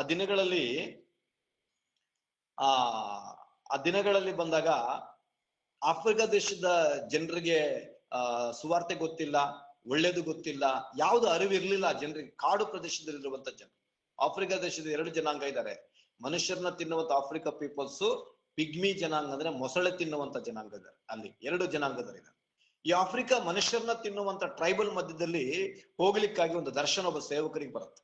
ಆಕ್ಚುಲಿ ಸೇವಕರು ಬಂದು ಆ ಡೇವಿಡ್ ಲಿವಿಂಗ್ಸ್ಟನ್ ಅಂತೇಳಿ, ಡೇವಿಡ್ ಲಿವಿಂಗ್ಸ್ಟನ್ ಬಂದ್ಬಿಟ್ಟು ಅವ್ರು ಬಂದು ಸ್ಕಾಟ್ಲ್ಯಾಂಡ್ ಬ್ಲೈಂಟ್ರಿ ಅಂತ ಸ್ಥಳದಲ್ಲಿ ಇದ್ದವರು. ಸ್ಕಾಟ್ಲ್ಯಾಂಡ್ ಬ್ಲೈಂಟ್ರಿ ಎಂಬ ಸ್ಥಳದಲ್ಲಿ ಇದ್ದಾಗ ಅವ್ರು ಏನ್ ಮಾಡ್ತಾರಂದ್ರೆ, ಅವ್ರು ಒಳ್ಳೆ ಡಾಕ್ಟರ್, ಒಳ್ಳೆ ರಿಸರ್ಚ್ ಮಾಡುವಂತ ಡಾಕ್ಟರ್. ಅವ್ರು ಏನ್ ಮಾಡ್ತಾರಂದ್ರೆ, ಅಲ್ಲಿಂದ ಏನ್ ಮಾಡ್ತಾರೆ, ಆ ಒಂದು ಅಮೆರಿಕದ ಒಂದು ರಿಸರ್ಚ್ ಮಾಡುವಂತ ಸ್ಪೆಷಲಿಸ್ಟ್ ಹಾಸ್ಪಿಟಲ್ ಇರ್ತಾರ. ಅಲ್ಲಿಂದ ಏನ್ ಮಾಡ್ತಾರೆ, ಲಂಡನ್ಗೆ ಹೋದಾಗ ಅವ್ರಿಗೆ ಲಂಡನ್ ಅಲ್ಲಿ ಒಂದು ಮಿಷನರಿ ಕಾರ್ಯಕ್ಕೆ ಬಂದಾಗ ಒಂದು ಬೈಬಲ್ ಕಾಲೇಜಲ್ಲಿ ಓದ್ತಾರೆ. PhD ಪದವಿ ತೆಗೆದುಕೊಳ್ತಾರೆ, ಚೆನ್ನಾಗಿ ಓದ್ತಾರೆ. ಚೆನ್ನಾಗಿ ಓದಿದ ನಂತರ ಅದೇನ್ ಮಾಡ್ತಾರೆ, ಲಾಸ್ಟ್ಗೆ ಗ್ರಾಜುಯೇಷನ್ ಆರ್ಡಿನೇಷನ್ ಬಂದಾಗ ಆ ಬೈಬಲ್ ಕಾಲೇಜಿನ ಮುಖ್ಯಸ್ಥ ಕೇಳ್ತಾರೆ, ಆಫ್ರಿಕಾ ದೇಶಕ್ಕೆ ಯಾರು ಹೋಗ್ತೀರ ಅಂತ ಕೇಳ್ತಾರೆ. ಯಾರು ಹೋಗ್ತೀರಾ ಆಫ್ರಿಕಾ ದೇಶಕ್ಕೆ ಅಂದಾಗ ಎಲ್ಲರೂ ಮೌನವಾಗಿದ್ದಾಗ ಮಧ್ಯದಲ್ಲಿ ಆ ಡೇವಿಡ್ ಲಿವಿಂಗ್ಸ್ಟನ್ ಯವನಸ್ಥ ಎದ್ದು ಹೇಳ್ತದಾನೆ, ನಾನು ಹೋಗ್ತೀನಿ ಆಫ್ರಿಕಾ ದೇಶಕ್ಕೆ. ಅವ್ರು ಹೇಳ್ತಾರೆ, ಅಲ್ಲಿ ಮನುಷ್ಯರನ್ನು ತಿಂತಾರಪ್ಪ, ನಿನ್ನ ತಿಂದು ಬಿಡ್ತಾರೆ ಜನ, ಅಲ್ಲಿ ಮನುಷ್ಯರನ್ನು ತಿನ್ನುವಂತ ನರಭಕ್ಷಕರಿದ್ದಾರೆ, ಪರವಾಗಿಲ್ಲ, ಕ್ರಿಸ್ತನಿಗಾಗಿ ಸತ್ರು ಪರವಾಗಿಲ್ಲ, ನಾನು ಹೋಗ್ತೀನಿ ಅಂತಾರೆ ಡೇವಿಡ್ ಲಿವಿಂಗ್ಸ್ಟನ್. ಅವಾಗ ಅವ್ರು ಹೇಳ್ತಾರೆ, ನೀವು ಒಬ್ಬೊಂಟಿಗನಾಗಿ ಯವನಸ್ಥನಾಗಿದ್ದೀಯಾ, ನಿನಗೆ ಹಾಗೆ ನಾವು ಕಳ್ಸಂಗಿಲ್ಲ, ನಿನಗೆ ಮ್ಯಾರೇಜ್ ಮಾಡ್ಬೇಕು, ಮಿನಿಸ್ಟ್ರಿ ಕಳ್ಸ್ಬೇಕಾದ್ರೆ ಅಂತಾರೆ. ಅವಾಗ ಆ ಸಹೋದರಲ್ಲಿ ಕಲ್ತಂತ ಒಬ್ಬ ಸಹೋದರಿ ಆ ಗುಂಪಲ್ಲಿ ಎದ್ದು ಹೇಳ್ತಾರೆ, ನಾನು ಡೇವಿಡ್ ಲಿವಿಂಗ್ಸ್ಟನ್ ಮದುವೆ ಆಗ್ತೀನಿ, ನಾನು ಅವ್ರ ಮಿನಿಸ್ಟ್ರಿ ಜೊತೆ ಕೈ ಜೋಡಿಸ್ತೀನಿ ಅಂತ ಹೇಳ್ತಿದ್ದಾರೆ. ಅದೆಲ್ಲ ಆದ್ಮೇಲೆ ಡೇವಿಡ್ ಲಿವಿಂಗ್ಸ್ಟನ್ ತನ್ನ ಆಫ್ರಿಕಾ ದೇಶಕ್ಕೆ ಹೋಗ್ತಾರೆ. ಆಫ್ರಿಕಾದಲ್ಲಿ ಹೋದಾಗ ಫಸ್ಟ್ ಆ ಜನರ ಮಧ್ಯದಲ್ಲಿ ಹೋಗುವಾಗ ಅವರ ಭಾಷೆ, ಅವರ ಕುಲ, ಅವರ ಬಟ್ಟೆ, ಅವ್ರಿಗಿರುವಂತ ಎಲ್ಲವನ್ನ ಸ್ಟಡಿ ಮಾಡ್ತಾರ. ಅವ್ರು ಚೆನ್ನಾಗಿ ಕಲ್ತು ಅವ್ರ ಮಧ್ಯದಲ್ಲಿ ಹೋಗುವಾಗ ಆಫ್ರಿಕಾ ದೇಶದವ್ರು ನೋಡಿದ್ರೆ ಕರ್ರಗಿದ್ದಾರೆ, ಈ ಡೇವಿಡ್ ಲಿವಿಂಗ್ಸ್ಟನ್ ನೋಡಿದ್ರೆ ಈ ರೀತಿಯಾಗಿ ವೈಟ್ ಇದ್ದಾರೆ. ಇವ್ನ ಹೆಂಗ್ ಅಂಗೀಕರಿಸ್ಕೊಳಕ್ ಸಾಧ್ಯ? ಬಹಳಷ್ಟು ವ್ಯತ್ಯಾಸ, ಬಣ್ಣದಲ್ಲಿ, ವರ್ಣದಲ್ಲಿ ವ್ಯತ್ಯಾಸ. ಅದರ ನಂತರ ಬಂದಾಗ ಆಫ್ರಿಕಾ ದೇಶದಲ್ಲಿ ಅವ್ರು ಹೋಗ್ತಾರೆ, ಅವ್ರ ಭಾಷೆಯನ್ನು ಕಲ್ತು, ಅವ್ರ ಊಟವನ್ನು ತಿಂದು ಎಲ್ಲವನ್ನ ಮಾಡಿ ಕರ್ತನೆಗೋಸ್ಕರ ಅವ್ರ ಜನರ ಮಧ್ಯದಲ್ಲಿ ಹೋಗ್ತಾರೆ. ಫಸ್ಟ್ ಅವ್ರ ಜನರಲ್ಲಿ ಹೋಗುವಾಗ ಒಬ್ಬ ದನ ಕಾಯುವಂತವನಿಗೆ ಸುವಾರ್ತೆನ ಸಾರ್ತಾರೆ. ಒಬ್ಬ ದನ ಕಾಯುವಂತವನಿಗೆ ಸುವಾರ್ತೆ ಸಾರಿದಾಗ ಅವನ ಮೂಲಕ ಆಫ್ರಿಕಾ ದೇಶದ ಆ ಗ್ರಾಮದಲ್ಲಿ ಎಂಟ್ರಿ ಆಗ್ತಾರೆ. ಎಂಟ್ರಿ ಆಗಿ ಎಷ್ಟೋ ವರ್ಷಗಳ ಕಾಲ ಆಫ್ರಿಕಾ ದೇಶದಲ್ಲಿ ಅವ್ರು ಸುವಾರ್ತೆಯನ್ನ ಸಾರ್ತಾರೆ. ಸುವಾರ್ತೆಯನ್ನ ಸಾರಿ ಚೆನ್ನಾಗಿ ಸುವಾರ್ತೆಯನ್ನ ಸಾರಿದ ಮೇಲೆ ಬಹಳಷ್ಟು ವರ್ಷಗಳು ಕಳೆದು ಹೋದ ಮೇಲೆ ಅಲ್ಲಿ ಅವ್ರು ಏನ್ ಮಾಡ್ತಾರಂದ್ರೆ, ಆಫ್ರಿಕಾ ದೇಶದಲ್ಲಿ ಒಂದು ದಿನ ತನ್ನ ಸೇವೆಯನ್ನ ಎಲ್ಲ ಮುಗಿಸಿ ಡೇವಿಡ್ ಲಿವಿಂಗ್ಸ್ಟನ್ ತನ್ನ ಮರಣ ಹೊಂದುತ್ತಾರೆ. ಮರಣ ಹೊಂದಿದ ಮೇಲೆ ಈ ಸ್ಕಾಟ್ಲ್ಯಾಂಡ್ ದೇಶದ ಬ್ಲೈಂಟರಿ ಅವರು ಬರ್ತಾರೆ, ಇವತ್ತು ನಮ್ಮ ದೇಶದ ಮಗ ಈ ಬಾಡಿ ತೆಗೆದುಕೊಂಡು ಹೋಗ್ತೀವಿ ಅಂತ ಹೇಳ್ತಾರೆ. ಅಮೆರಿಕದವ್ರು ಹೇಳ್ತಾರೆ, ನಾವು ಡಾಕ್ಟರೇಟ್ ಕೊಟ್ಟಿದ್ದು, ನಾವು ಅವರು ನಮ್ಮ ರಿಸರ್ಚ್ ಮಾಡಿದ್ದು, ನಮ್ಮ ಡಾಕ್ಟರ್ ಅವರು ತಗೊಳ್ಕೊಂಡು ಹೋಗ್ತೀವಿ ಬಾಡಿನ ಅಂತ ಬರ್ತಾರೆ. ಆಮೇಲೆ ಅದ್ರ ನಂತರ ಬಂದಾಗ ಲಂಡನ್ ಮಿಷನರಿ ಬರ್ತಾ ಇದಾರೆ, ಇದು ನಾವು ಆಫ್ರಿಕಾಕ್ಕೆ ಮಿಷನರಿ ಆಗಿ ನಾವು ಬಹಳ ಸಪೋರ್ಟ್ ಕೊಟ್ಟು ಕಳ್ಸಿಕೊಟ್ಟಿದ್ದೀವಿ, ಈ ಬಾಡಿ ನಾವು ತೆಗೆದುಕೊಂಡು ಹೋಗ್ತೀವಿ ಅಂತ ಹೇಳ್ತಾರೆ. ಆಫ್ರಿಕಾ ದೇಶದವ್ರು ಹೇಳ್ತಿದಾರೆ, ಇವ್ರು ನಮ್ಮ ತಂದೆ, ಈ ಹೃದಯ ನಮಗಾಗಿ ಹತ್ತಿದ್ದು, ಕಣ್ಣೀರ್ ಸುರಿಸಿದ್ದು, ಈ ಹೃದಯ ನಾವು ಕೊಡಲ್ಲ, ಈ ವ್ಯಕ್ತಿ ನಾವು ಕೊಡಲ್ಲ ಅಂತ ಹೇಳ್ತಾರೆ. ಆಫ್ರಿಕಾ ದೇಶದ ಜನರು ಅಳ್ತಾರೆ. ಲಾಸ್ಟಿಗೆ ಒಂದು ಕನ್ಕ್ಲೂಸಿವ್ ಬರ್ತಾರೆ, ಒಂದು ಸಮಸ್ಯೆಯನ್ನು ಬಗೆಹರಿಸಬೇಕಂತ ಸಮಯಕ್ಕೆ ಕೊನೆಯದಾಗಿ ಬರ್ತಾರೆ. ಬಂದಾಗ ಆಫ್ರಿಕಾ ದೇಶದಂತ ಒಂದು ಅಲ್ಲಿರುವಂತ ಟ್ರೈಬಲ್ ಅಲ್ಲಿರುವಂತ ಒಬ್ಬ ವ್ಯಕ್ತಿ, ಒಂದು ಮಗು ಬಂದು ಕೇಳುತ್ತೆ, ಸರಿ ನೀವು ಈ ಬಾಡಿನ ತೆಗೆದುಕೊಂಡು ಹೋಗ್ರಿ, ನನಗಾಗಿ ಕಣ್ಣೀರಿಟ್ಟಂತ, ನನಗಾಗಿ ಮೊರೆ ಇಟ್ಟಂತ, ನಮಗೋಸ್ಕರ ಹಸುವಿಂದ ನಮಗೋಸ್ಕರ ಪ್ರಾರ್ಥನೆ ಮಾಡಿ ಹೇಗೇಗೋ ಇದ್ದಂತ ನಮ್ಮನ್ನ ಬದಲಾವಣೆ ಮಾಡಿದಂತ ಆ ಡೇವಿಡ್ ಲಿವಿಂಗ್ಸ್ಟನ್ ಆ ತಂದೆ ಇದಾರಲ್ಲ, ಆ ಡೇವಿಡ್ ಲಿವಿಂಗ್ಸ್ಟನ್ ಅಯ್ಯನವರ ಹೃದಯ ನಮಗೆ ಕೊಡಿ ಅಂತ ಕೇಳ್ತಾರೆ ಆಫ್ರಿಕಾ ದೇಶದ ಜನರು. ಹಾರ್ಟ್ ನಮಗೆ ಕೊಡಿ ಅಂತ ಕೇಳ್ತಾರ್ರಿ. ನಮಗ ಆ ಬಾಡಿ ಬೇಡ, ಹಾರ್ಟ್ ಕೊಡ್ರಿ. ನಮಗಾಗಿ ಕಣ್ಣೀರಿಟ್ಟು, ನಮಗಾಗಿ ಮಿಡ್ದಿದ್ದ, ನಮಗಾಗಿ ನೋವಿಟ್ಟ, ನಮಗೋಸ್ಕರ ಅವರು ಕಣ್ಣೀರ್ ಸುರಿಸಿದಂತ, ನಮ್ಮನ್ನ ಪ್ರೀತಿ ಮಾಡಿದಂತ ಆ ಹೃದಯ ನಮಗೆ ಕೊಡ್ರಿ ಅಂತ ಆಫ್ರಿಕಾ ದೇಶದ ಜನರು ಬಂದು ಕೇಳ್ತಾರೆ. ಆ ಹೃದಯವನ್ನ ತೆಗೆದು ಆಫ್ರಿಕಾ ದೇಶದವ್ರ ಕೈ ಕೊಡ್ತಾರ್ರಿ. ರಿಯಲ್ ಹಾರ್ಟ್ ಅನ್ನ ತೆಗೆದುಕೊಡ್ತಾರೆ ಅವ್ರ ಕೈಗೆ. ಹಾರ್ಟ್ ಅನ್ನು ತೆಗೆದು ಕೈ ಕೊಟ್ಟಾಗ ಹಾರ್ಟ್ ಅನ್ನ ತೆಗೆದುಕೊಂಡು ಹಿಂಗ್ ಹಿಡ್ಕೊಂಡು ಆಫ್ರಿಕಾ ದೇಶದ ಜನರು ಅಳ್ತಾರ್ರಿ. ಹೊತ್ತೇನ್ ಮಾಡ್ತಾರೆ, ಆಫ್ರಿಕಾ ದೇಶದಲ್ಲಿ ಜನರು ಆ ಹೃದಯವನ್ನ ತೆಗೆದುಕೊಂಡು ಅವರ ಆಫ್ರಿಕಾ ದೇಶದಲ್ಲಿ ಆ ಭೂಮಿಯಲ್ಲಿ ಸಮಾಧಿಯನ್ನ ಮಾಡ್ತಾರೆ. ಇವತ್ತು ಕೂಡ ಆಫ್ರಿಕಾ ದೇಶಕ್ಕೆ ಹೋದ್ರೆ ಡೇವಿಡ್ ಲಿವಿಂಗ್ಸ್ಟನ್ ಮಾಡಿದ ಮಿನಿಸ್ಟ್ರಿಗಳು ಬೇಕಾದಷ್ಟಿದೆ. ಎಷ್ಟೋ ಜನ ಡೇವಿಡ್ ಲಿವಿಂಗ್ಸ್ಟನ್ ಪ್ರಾರ್ಥನೆ ಮಾಡುವಾಗಲೇ ಸ್ವಸ್ಥತೆ ಹೊಂದಿದ್ರು ಆಫ್ರಿಕಾ ದೇಶದ ಜನರು, ಬಿಡುಗಡೆ ಹೊಂದಿದ್ರಿ. ದೆವ್ವಗಳಿಂದ, ಅನೇಕ ಪರಿಸ್ಥಿತಿಗಳಿಂದ, ಕಷ್ಟಗಳಿಂದ, ಕಣ್ಣೀರುಗಳಿಂದ ಬಿಡುಗಡೆ ಹೊಂದಿದಂತ ಜನರು ಇವತ್ತು ಎಷ್ಟೋ ಜನರಲ್ಲಿ ಮಿಷನರಿಗಳು ಸ್ಟಾರ್ಟ್ ಆಗಿದಾವ್ರಿ. ಆಫ್ರಿಕಾ ದೇಶದಲ್ಲಿ ಡೇವಿಡ್ ಲಿವಿಂಗ್ಸ್ಟನ್ ಪಟ್ಟಂತ ಪ್ರಯಾಸ, ಆ ಒಂದು ಪ್ರಾರ್ಥನೆಯಲ್ಲಿ ಅನೇಕ ಜನರು ಇವತ್ತು ಮಿಷನರಿಗಳಾಗಿ ಸೇವೆ ಮಾಡ್ತಿದ್ದಾರೆ, ಪಾಸ್ಟರ್ಗಳಾಗಿ ಸೇವೆ ಮಾಡ್ತಿದ್ದಾರೆ, ಚರ್ಚ್ಗಳನ್ನ ಕಟ್ಟಿ ಅಲ್ಲಿ ಪ್ರಾರ್ಥನೆ ಮಾಡಿ ಸಭೆಗಳನ್ನ ಮಾಡ್ತಾ ಇದ್ದಾರೆ. ಈಗ ಅವ್ರು ಇರುವಂತ ಆ ಭೂಮಿಯಲ್ಲಿ, ಅವರು ಆಫ್ರಿಕಾ ದೇಶದಲ್ಲಿ ಇರುವಂತ ಆ ಸಮಾಧಿ ಅವ್ರದ್ದು ಬಾಡಿ ಅಲ್ಲ, ಹಾರ್ಟ್ ಹೃದಯ. ಆ ಹೃದಯವನ್ನ ಸಮಾಧಿ ಮಾಡ್ತಾರ್ರಿ ಅವ್ರನ್ನ. ನಾನು ಯಾಕೆ ಹೇಳ್ತೀನಂದ್ರೆ, ಇವತ್ತು ನಮ್ಮ ಹೃದಯ ಯಾರಿಗಾಗಿ ಮಿಡಿತಾ ಇದೆ? ನಮ್ಮ ಹೃದಯಕ್ಕೆ ಸ್ವಸ್ಥತೆ ಬೇಕಾ? ನಮ್ಮ ಹೃದಯಕ್ಕೆ ಆರೋಗ್ಯ ಬೇಕಾ? ನಮಗೆ ಮೇಲುಗಳಾಗಬೇಕಾ? ನಮಗೆ ಬಿಡುಗಡೆಗಳು ಬೇಕಾ? ಆಶೀರ್ವಾದಗಳು ಬೇಕಾ? ಹಾಗಾದ್ರೆ ಡೇವಿಡ್ ಲಿವಿಂಗ್ಸ್ಟನ್ ತನ್ನ ಹೃದಯವನ್ನ ಯಾರಿಗೂ ಕೊಡ್ಲಿಲ್ಲ, ಕರ್ತನಾದ ಯೇಸು ಕ್ರಿಸ್ತನಿಗೆ ಕೊಟ್ಟರಿ. ಯಾವಾಗ ಯೇಸು ಕ್ರಿಸ್ತನಿಗೆ ಡೇವಿಡ್ ಲಿವಿಂಗ್ಸ್ಟನ್ ತನ್ನ ಹೃದಯವನ್ನ ಕೊಟ್ಟನೋ, ಆ ಹೃದಯವನ್ನ ಯೇಸು ಕ್ರಿಸ್ತನು ತನ್ನ ಸೇವೆಗೋಸ್ಕರ ಉಪಯೋಗ ಮಾಡಿ, ನಷ್ಟವಾಗುವಂತ, ಸತ್ತು ಹೋಗುವಂತ, ಅಸ್ವಸ್ಥ ಉಳ್ಳಂತ, ಬಲಿದರಾಗುವಂತ ಆಫ್ರಿಕಾ ದೇಶದ ಜನರಿಗೋಸ್ಕರ ಈ ಹೃದಯ ಉಪಯೋಗ ಆದ ಹಾಗೆ ಇವತ್ತು ನಾನು ನೀನು ಯಾಕಿದು ಉಪಯೋಗವಾಗಬಾರದು? ಇಲ್ಲಿ ಹಿಜ್ಕೀಯನು ಹೇಳ್ತಾ ಇದ್ದಾನ್ರಿ, ನಾನು ಅಸ್ವಸ್ಥನಾಗಿದ್ದಾಗ ಅವನು ಅಳ್ತಾ ಇದ್ದಾನೆ, ತನ್ನ ಹೃದಯದಲ್ಲಿ ಅಳ್ತಾ ಇದ್ದಾನ್ರಿ, ದುಃಖ ಪಡ್ತಾ ಇದ್ದಾನೆ. ಈ ಹಿಜ್ಕೀಯನು ಹತ್ತು ಏನ್ ಮಾಡ್ತಿದ್ದಾನೆ, ಅವಾಗ ದೇವರವನ್ನ ಹಿಜ್ಕೀಯನನ್ನ ಗುಣಪಡಿಸಿ ಹೇಳ್ತಾ ಇದ್ದಾನ್ರಿ, ಇಲ್ಲಿ ದೇವ್ರು ಅಷ್ಟು ಮಾತ್ರ ಅಲ್ಲ, 15 ವರ್ಷ ಆಯಸ್ಸನ್ನ ದೇವ್ರು ಕೂಡಿಸ್ಕೊಡ್ತಾ ಇದ್ದಾನೆ. 15 ವರ್ಷ ಆಯಸ್ಸನ್ನ ಕೂಡಿಸ್ಕೊಡ್ತಿದ್ದಾನೆ. ವಾಕ್ಯದಲ್ಲಿ 103ನೇ ಕೀರ್ತನೆ 3ನೇ ವಚನ ಹೇಳ್ತಿದೆ, ಅಪರಾಧಗಳನ್ನ ಕ್ಷಮಿಸಿ ಸಮಸ್ತ ರೋಗಗಳನ್ನ ವಾಸ ಮಾಡುವವನು ನನ್ನ ದೇವರಾಗಿದ್ದಾನೆ. ಯಾರ ಅಪರಾಧಗಳನ್ನ? ನಮ್ಮ ಅಪರಾಧಗಳನ್ನ ಆತನ ಲೆಕ್ಕ ಇಡುವುದೇ ಅಲ್ಲ. ಒಂದು ವೇಳೆ ನಮ್ಮ ಅಪರಾಧಗಳನ್ನ ಆತನ ಲೆಕ್ಕ ಇಡುವುದಾದ್ರೆ ಆತನ ಮುಂದೆ ಇವತ್ತು ನಾವು ನಿಲ್ಲಲಿಕ್ಕೆ ಯೋಗ್ಯತೆನೇ ಇಲ್ಲ ಅಲ್ವಾ? ನಾನೊಂದ್ಸಲ ಈ ಗೂಗಲ್ ಮೀಟ್ ಅಲ್ಲಿ ಮಾತಾಡುವಾಗ, ನಾನು ಕ್ಲಾಸ್ ತೆಗಿಯುವಾಗ ಒಬ್ರು ಸಿಸ್ಟರ್ ಹೇಳ್ತಾ ಇದ್ರು, ನಾವು ದಿನಕ್ಕೆ ಹೆಚ್ಚು ಕಡಿಮೆ 12,000 ಶಬ್ದಗಳನ್ನು ಮಾತಾಡ್ತೀವಂತ. 12,000 ಶಬ್ದಗಳನ್ನ ಮಾತಾಡ್ತೀವಂತ ನಾವು, ಪದಗಳು. ಬೆಳಗ್ಗಿಂದ ಸಂಜೆವರೆಗೂ ರಿಸರ್ಚ್ ಮಾಡಿದ್ದಾರೆ ಅವ್ರ ಸಿಸ್ಟರ್. ಅವ್ರು ಹೇಳ್ತಾರೆ 12,000 ಪದಗಳು ಮಾತಾಡ. 12,000 ಶಬ್ದಗಳಾಗ್ಲಿ, ಮಾತುಗಳಾಗ್ಲಿ, ಪದಗಳು ಮಾತಾಡಿದ್ರೆ ಅದ್ರಲ್ಲಿ ಒಂದಾದ್ರೂ ಮಿಸ್ಟೇಕ್ ಇರಲ್ವಾ? ಅದ್ರಲ್ಲಿ ಏನು ಪದಗಳು ನಮಗೆ ಪರ್ಫೆಕ್ಟ್ ಆಗಿ ಮಾತಾಡಿರ್ತೀವ?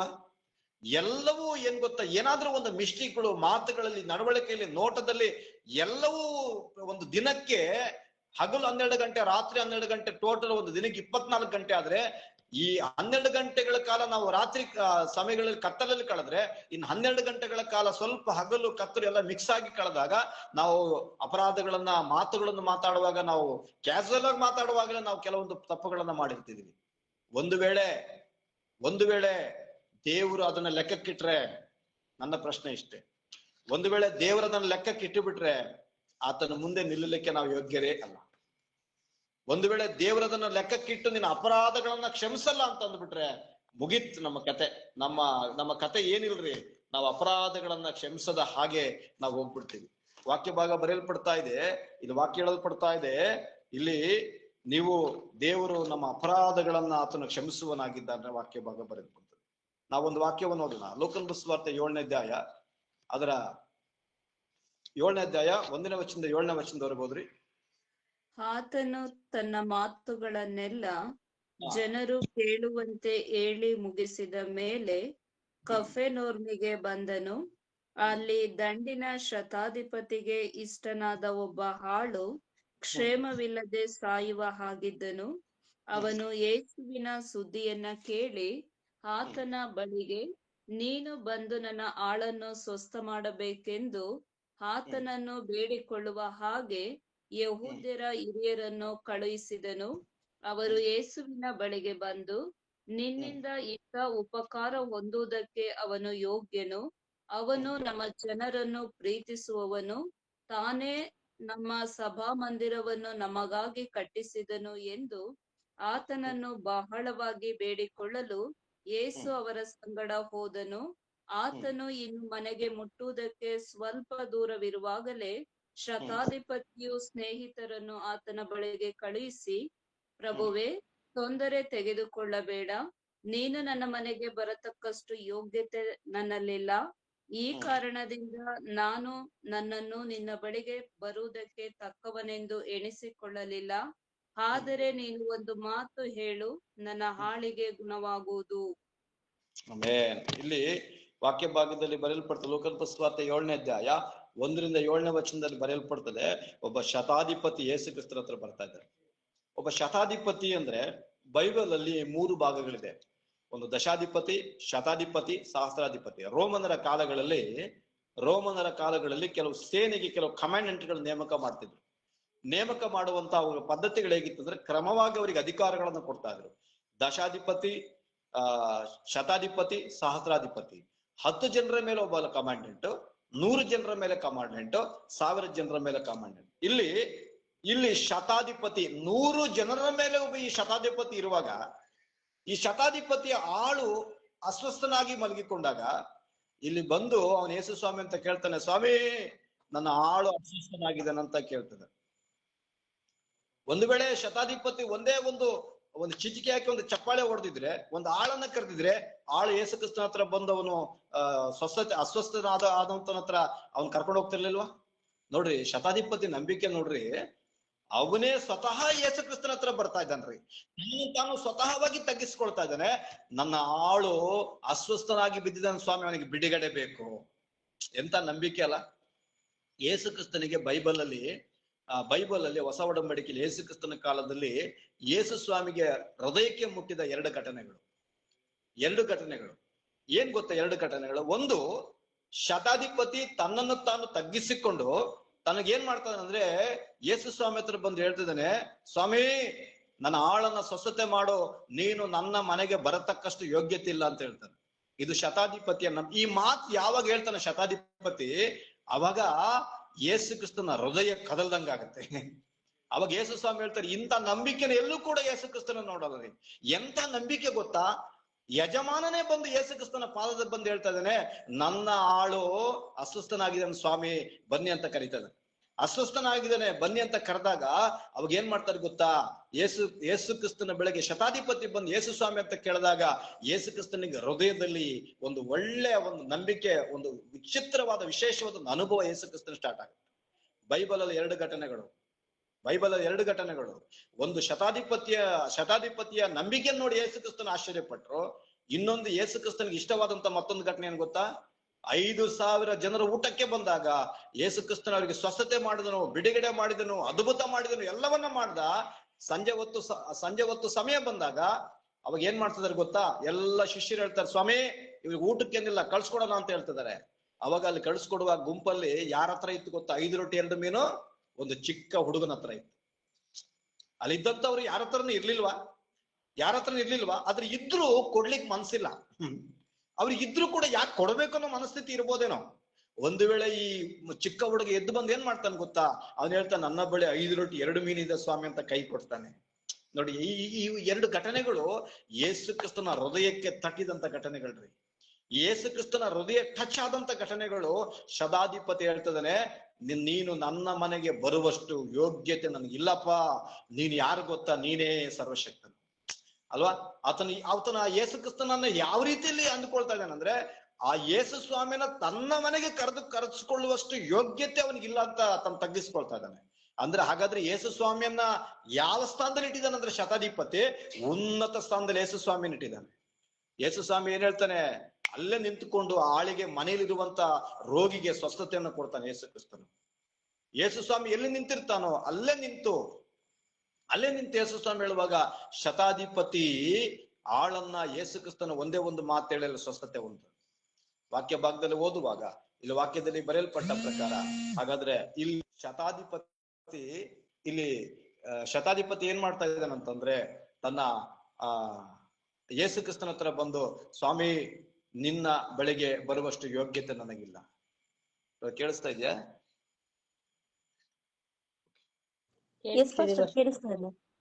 ಓಕೆ. ಇಲ್ಲಿ ಯೇಸು ಸ್ವಾಮಿ ಹತ್ರ ಬಂದು ಹೇಳ್ತಿದ್ದಾನೆ, ಇಲ್ಲಿ ನಿನ್ನ ಬಳಿಗೆ ಬರುವಷ್ಟು ನೀನು ನನ್ನ ಮನೆಗೆ ಬರುವಷ್ಟು ಯೋಗ್ಯತೆ ನನಗಿಲ್ಲ ಅಂತೇಳಿ ಯಾರು ಹೇಳ್ತಾ ಇದಾರೆ ಅಂತಂದ್ರೆ ಶತಾಧಿಪತಿ ಹೇಳ್ತಾ ಇದ್ದಾರೆ. ಈ ವಿಷಯವನ್ನ ಹೇಳಿದಾಗ ಯೇಸು ಕ್ರಿಸ್ತನಿಗೆ ಹೃದಯವು ಮುಟ್ಟಿದಷ್ಟು ಒಂದು ವಿಶೇಷವಾದ ಆಶ್ಚರ್ಯ ಪ್ರಾರಂಭವಾಗ್ತದೆ. ಇಂಥ ನಂಬಿಕೆಗಳು ನಮ್ಮಲ್ಲಿ ಬರ್ಬೇಕು ಅಲ್ವಾ? ಶತಾಧಿಪತಿಯ ಹಾಗೆ ನಂಬಿಕೆ, ಆಮೇಲೆ 5 ರೊಟ್ಟಿ 2 ಮೀನನ್ನ ಕೊಟ್ಟಂತ ಯಾರವನು ಆ ಚಿಕ್ಕ ಮಗುವಿನ ಹಾಗೆ ನಂಬಿಕೆ, ಆ ಮನಸ್ಥಿತಿ ನಮ್ಮಲ್ಲಿ ಬಂದಾಗ ನಮ್ಮನ್ನ ಏನ್ ಮಾಡ್ತಾನೆ ಗೊತ್ತಾ? ಯೇಸು ಕ್ರಿಸ್ತನು ನಮ್ಮನ್ನ ಸಂತೋಷವಾಗಿ ಒಪ್ಪಿಕೊಳ್ಳಕ್ಕೆ ಆತನ ಇಷ್ಟಪಡ್ತಾನೆ. ಸಂತೋಷವಾಗಿ ಆತನ ಒಪ್ಪಿಕೊಳ್ಳಕ್ಕೆ ಆತನ ಇಷ್ಟಪಡುವನಾಗಿದ್ದಾನೆ. ವಾಕ್ಯ ಭಾಗ ಬರೆಯಲ್ಪಡ್ತದೆ, ಇಲ್ಲಿ ವಾಕ್ಯದಲ್ಲಿ ಹೇಳಲ್ಪಡ್ತದೆ, ನಿನ್ನ ಕಷ್ಟದಲ್ಲಿ, ಕೊರತೆಯಲ್ಲಿ, ಕಣ್ಣೀರಿನಲ್ಲಿ, ಪರಿಸ್ಥಿತಿಯಲ್ಲಿ ನೀನು ಹಾದು ಹೋಗುವಾಗ ನಿನ್ನ ಪರಿಸ್ಥಿತಿಗಳನ್ನು ನೋಡಿ ಹಾಗೆ ಹೋಗುವಂತ ದೇವರಲ್ಲ ಯೇಸು ಕ್ರಿಸ್ತನು. ನಿನಗೆ ಪರಿಹಾರ ಕೊಟ್ಟು, ಬಿಡುಗಡೆ ಕೊಟ್ಟು, ಆರೋಗ್ಯವನ್ನು ಕೊಡುವಂತ ದೇವರು ನಮ್ಮ ದೇವರಾಗಿದ್ದಾನೆ. ನಾನು ಹಾಗೆ ಮತ್ತೊಂದು ವಾಕ್ಯವನ್ನು ಓದೋಣ.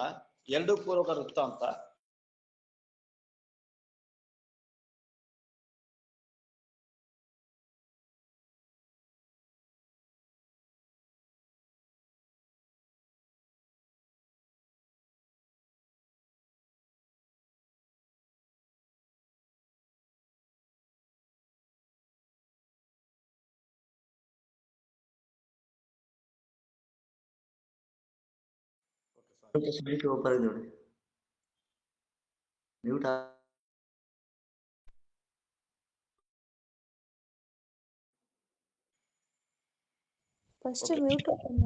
2 ಪೂರ್ವಕಾಲ ಅದರ 2ನೇ 5ನೇ ವಚನವನ್ನು ಓದು.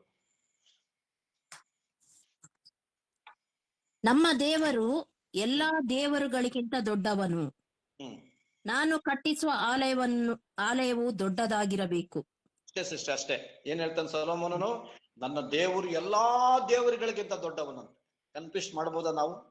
ಪ್ರಾರ್ಥನೆ ಕೂತ್ಕೊಂಡಾಗ, ದೇವರ ಹತ್ರ ಕೂತ್ಕೊಂಡಾಗ ನೋಡ್ರಿ, ದೇವರಿಗೆ ಆಗದಿರುವಂತ ಕಾರ್ಯಗಳು ಒಂದೂ ಇಲ್ಲ. ದೇವರು ಏನ್ ಮಾಡ್ತಾನಂದ್ರೆ, ತನ್ನ ಇಷ್ಟಪಟ್ಟವರಿಗೆ ತಾನು ಯಾರನ್ನ ಪ್ರೀತಿಸ್ತಾನೋ ಅವರಿಗೋಸ್ಕರ ಯೇಸು ಕ್ರಿಸ್ತನ ಏನ್ ಬೇಕಾದ್ರೂ ಮಾಡ್ಲಿಕ್ಕೆ ಆತನ ರೆಡಿ. ಆದ್ರೆ ನಾನು ಯೇಸು ಸ್ವಾಮಿನ ಪ್ರೀತಿಸಲು ರೆಡಿ ಇದ್ದೀನ? ಇದು ಬಹಳ ಪ್ರಾಮುಖ್ಯ. ಇಲ್ಲಿ ವಾಕ್ಯದಲ್ಲಿ ಬರೆಯಲ್ಪಡ್ತದೆ, ನಮ್ಮ ದೇವರು ಎಲ್ಲಾ ದೇವರುಗಳಿಗಿಂತ ದೊಡ್ಡವನು, ನಾನು ಅವನಿಗೆ ದೊಡ್ಡದಾದ ಒಂದು ಆಲಯವನ್ನ ಕಟ್ತೀನಿ. ಎಂತ ತೀರ್ಮಾನ ಬರ್ತಾನೆ ಸೊಲೊಮೋನನು ಅಲ್ವಾ? ನನ್ನ ದೇವರು ವಾಕ್ಯದಲ್ಲಿ ಲೋಕನ ಸುವಾರ್ತೆಗೆ ಬಂದಾಗ ಅಲ್ಲೊಂದು ವಾಕ್ಯ ಭಾಗ ಬರೆಯಲ್ಪಡ್ತಾ ಇದೆ. ಹಾಗಾದ್ರೆ ಆಕಾಶನ ಸಿಂಹಾಸನ, ಭೂಮಿ ನನ್ನ ಪಾದಪೀಠ, ಎಂತ ಮನೆಯನ್ನು ಕಟ್ಲಿಕ್ಕೆ ಸಾಧ್ಯ? ಎಂತ ಮನೆಯನ್ನ ಕಟ್ಲಿಕ್ಕೆ ಸಾಧ್ಯ? ಆಕಾಶ ನನ್ನ ಸಿಂಹಾಸನ, ಭೂಮಿ ನನ್ನ ಪಾದಪೀಠ ಅಂತಂದಾಗ ನನ್ನ ದೇವರು ಎಷ್ಟು ದೊಡ್ಡವನು ಅಲ್ವಾ? ಅಷ್ಟು ದೊಡ್ಡ ದೇವರನ್ನ ಆರಾಧನೆ ಮಾಡುವಂತ ನಾವೆಂತವರಾಗಿದ್ದೀವಿ? ದೊಡ್ಡ ದೇವರ ಮಕ್ಕಳು ನಾವು ಕೂಡ. ಹಾಲೆಲೂಯಾ. ಅಷ್ಟು ದೊಡ್ಡ ದೇವರ ಮಕ್ಕಳಿಗೆ ದೇವರು ನಮಗಿರುವಂತ ಪರಿಸ್ಥಿತಿಗಳನ್ನ ದೇವರು ಬದಲಾವಣೆ ಮಾಡಲ್ವಾ? ಅಷ್ಟು ದೊಡ್ಡ ದೇವರನ್ನ, ಸರ್ವಶಕ್ತನಾದ ಸರ್ವಾಧಿಪತಿ, ಸರ್ವಾಧಿಕಾರಿಯಾದ ಆಕಾಶವನ್ನ, ಭೂಮಿಯನ್ನ, ಈ ಪ್ರಪಂಚವನ್ನ ಉಂಟು ಮಾಡಿದ ದೇವರನ್ನ ಆರಾಧಿಸುವಾಗ ನಿನ್ನ ಪರಿಸ್ಥಿತಿಗಳು ದೇವ್ರಿಗೆ ಹೆಂಗ್ ಕಾಣ್ತಾವ ಗೊತ್ತಾ? ಒಂದು ಸಣ್ಣ ಸಾಸಿವೆ ಕಾಳು ತರ, ಒಂದು ಚುಕ್ಕಿ ತರ ಕಾಣ್ತಾವ್ರಿ. ಚುಕ್ಕಿ. ನನಗೆ ಸಾಸಿವೆ ಕಾಳು ನೆನಪು ಬರ್ತಾ ಇದೆ. ಸಾಸಿವೆ ಕಾಳು, ಯೇಸು ಸ್ವಾಮಿ ಹೇಳ್ತಾರೆ, ಈ ಸಾಸಿವೆ ಕಾಳನ್ನ ತೆಗೆದುಕೊಂಡೋಗಿ ಹೊಲದಲ್ಲೇ ಹಾಕ್ರಿ, ಅದು ಬೆಳೆದು ಮರವಾಗಿ ಅದನ್ನ ರೆಂಬೆಗಳು ಬಂದು ಆ ಪಕ್ಷಿಗಳು ಗೂಡುಗಳನ್ನ ಕಟ್ಟಿಕೊಂಡು ಆಧಾರವಾಗಿರ್ತದೆ ಅಂತ ಯೇಸು ಸ್ವಾಮಿ ಹೇಳ್ತದಲ್ರಿ. ಸಾಸಿವೆ ಕಾಳಿನಷ್ಟು ನಂಬಿಕೆ ಇದ್ರೆ ಸಾಕಂತೆ. ಸಾಸಿವೆ ಕಾಳಿನಷ್ಟು ನಂಬಿಕೆ ಅಂದ್ರೆ ಬಹಳಷ್ಟು ನಾವು ಅದನ್ನ ಏನ್ ತಿಳ್ಕೊಳ್ತೀವಿ ಅಂದ್ರೆ, ಈ ಸಾಸಿವೆ ಕಾಳದ ಗಾತ್ರವನ್ನ ನೋಡ್ತೀವಿ ಅಷ್ಟೇ. ನಾವು ಇಷ್ಟು ನಂಬಿಕೆ ಇದ್ರೆ ಸಾಕು, ಅದಲ್ಲ. ಅದ್ರ ಗೂಢಾರ್ಥ ಏನು ಅಂದ್ರೆ, ಸಾಸಿವೆ ಕಾಳು ಬಂದ್ಬಿಟ್ಟು ಅದು ಪರಿಪೂರ್ಣ. ನೀವು ಹೊಡಿರಿ, ಸಾಸಿವೆ ಕಾಳನ್ನ ಭಾಗ ಮಾಡ್ರಿ, 2 ಭಾಗ ಮಾಡ್ರಿ, ಅದೇನಿರುತ್ತಂದ್ರೆ ಅದು 2 ಭಾಗ ಆದ್ರೆ ಅದು ಒಳಗಡೆ ಎಣ್ಣೆ ಅಂಶ ಸಿಗುತ್ತೆ ನಿಮ್ಗೆ. ಅದು ಹುಳ ತಿನ್ನಲ್ಲ, ಅದನ್ನ ಹುಳ ತಿನ್ನಲ್ಲ, ಅದ್ರ ಒಳಗಡೆ ಕಣ್ಣೆ ಅಂಶ ಇರುತ್ತೆ. ಅದು ಎಣ್ಣೆಗೆ ಹಾಕಿದಾಗ ಅದ್ರ ಗುಣ ತೋರಿಸುತ್ತೆ. ಅದು ಯೇಸು ಸ್ವಾಮಿ ಹೇಳ್ತಾನೆ, ಸಾಸಿವೆ ಕಾಳಿನಷ್ಟು ನಿಮಗೆ ನಂಬಿಕೆ ಇದ್ರ ಅಂತ ಹೇಳ್ತಾನೆ ಯೇಸು ಕ್ರಿಸ್ತನ್. ಬಹಳ ಜನ ನಾವೇನ್ ಅನ್ಕೊಂಡಿದೀವಿ ಅಂದ್ರೆ, ಸಾಸಿವೆ ಕಾಳಿನಷ್ಟು ಅಂದ್ರೆ ಇಷ್ಟೇ, ಈ ಸಾಸಿವೆ ಕಾಳಿನಷ್ಟು ಗಾತ್ರದಷ್ಟು ಅಂತಲ್ಲ. ಗಾತ್ರವನ್ನ ನೋಡ್ಬಾರ್ದು ನಾವು, ಅದ್ರ ಗುಣ ನೋಡ್ಬೇಕು. ಗಾತ್ರವನ್ನ ನೋಡ್ಬಾರ್ದು, ಅದ್ ರುಚಿ ನೋಡ್ಬೇಕು. ಗಾತ್ರವನ್ನ ನೋಡ್ಬಾರ್ದು, ಅದನ್ನ ಕೊಡುವಂತ ಅದನ್ನ ಪದ್ಧತಿ ಹೇಗಿರುತ್ತೆ ಅದನ್ನ ನೋಡ್ಬೇಕು. ಅದು ಪರಿಪೂರ್ಣತೆ ನೋಡ್ಬೇಕ್ರಿ ನಾವು. ಆವಾಗ ಮಾತ್ರ ಪರಿಪೂರ್ಣತೆ ನೋಡಿದಾಗ ಮಾತ್ರ ಅದನ್ನ ಹೊಂದಿಕೊಳ್ಳಲಿಕ್ಕೆ ಸಾಧ್ಯ. ಅದಕ್ಕೆ ಸೊಲೊಮೋನ್ ಹೇಳ್ತಾರೆ, ನಮ್ಮ ದೇವರು ಎಲ್ಲಾ ದೇವರುಗಳಿಗಿಂತ ದೊಡ್ಡವನು, ನಾನು ಅದಕ್ಕೆ ದೊಡ್ಡ ಆಲಯವನ್ನ ಕಟ್ತಿದ್ದೀನಿ. ಎಂತ ಆಲಯವನ್ನ ಕಟ್ತಾನಂತೆ? ದೊಡ್ಡ ಆಲಯವನ್ನ ಕಟ್ತಾನೆ. ಸೊಲೊಮೋನನ ಇಂಟೆನ್ಷನ್ ಏನ್ ಗೊತ್ತಾ? ಅವನ ಆಲೋಚನೆ ಏನಂತಂದ್ರೆ, ಅವನ್ ಯಾಕಂತ ಒಂದು ದೊಡ್ಡ ಆಲಯವನ್ನ ಕಟ್ತೀನಿ ಅಂತಂದ? ದೇವರಿಗೆ ಈ ಕಟ್ಟಲ್ಪಟ್ಟಂತ ಈ ಕಟ್ಟಡದಲ್ಲಿ ಇರ್ಬೇಕಂತ ಆಸೆ ಇದೆಯಾ?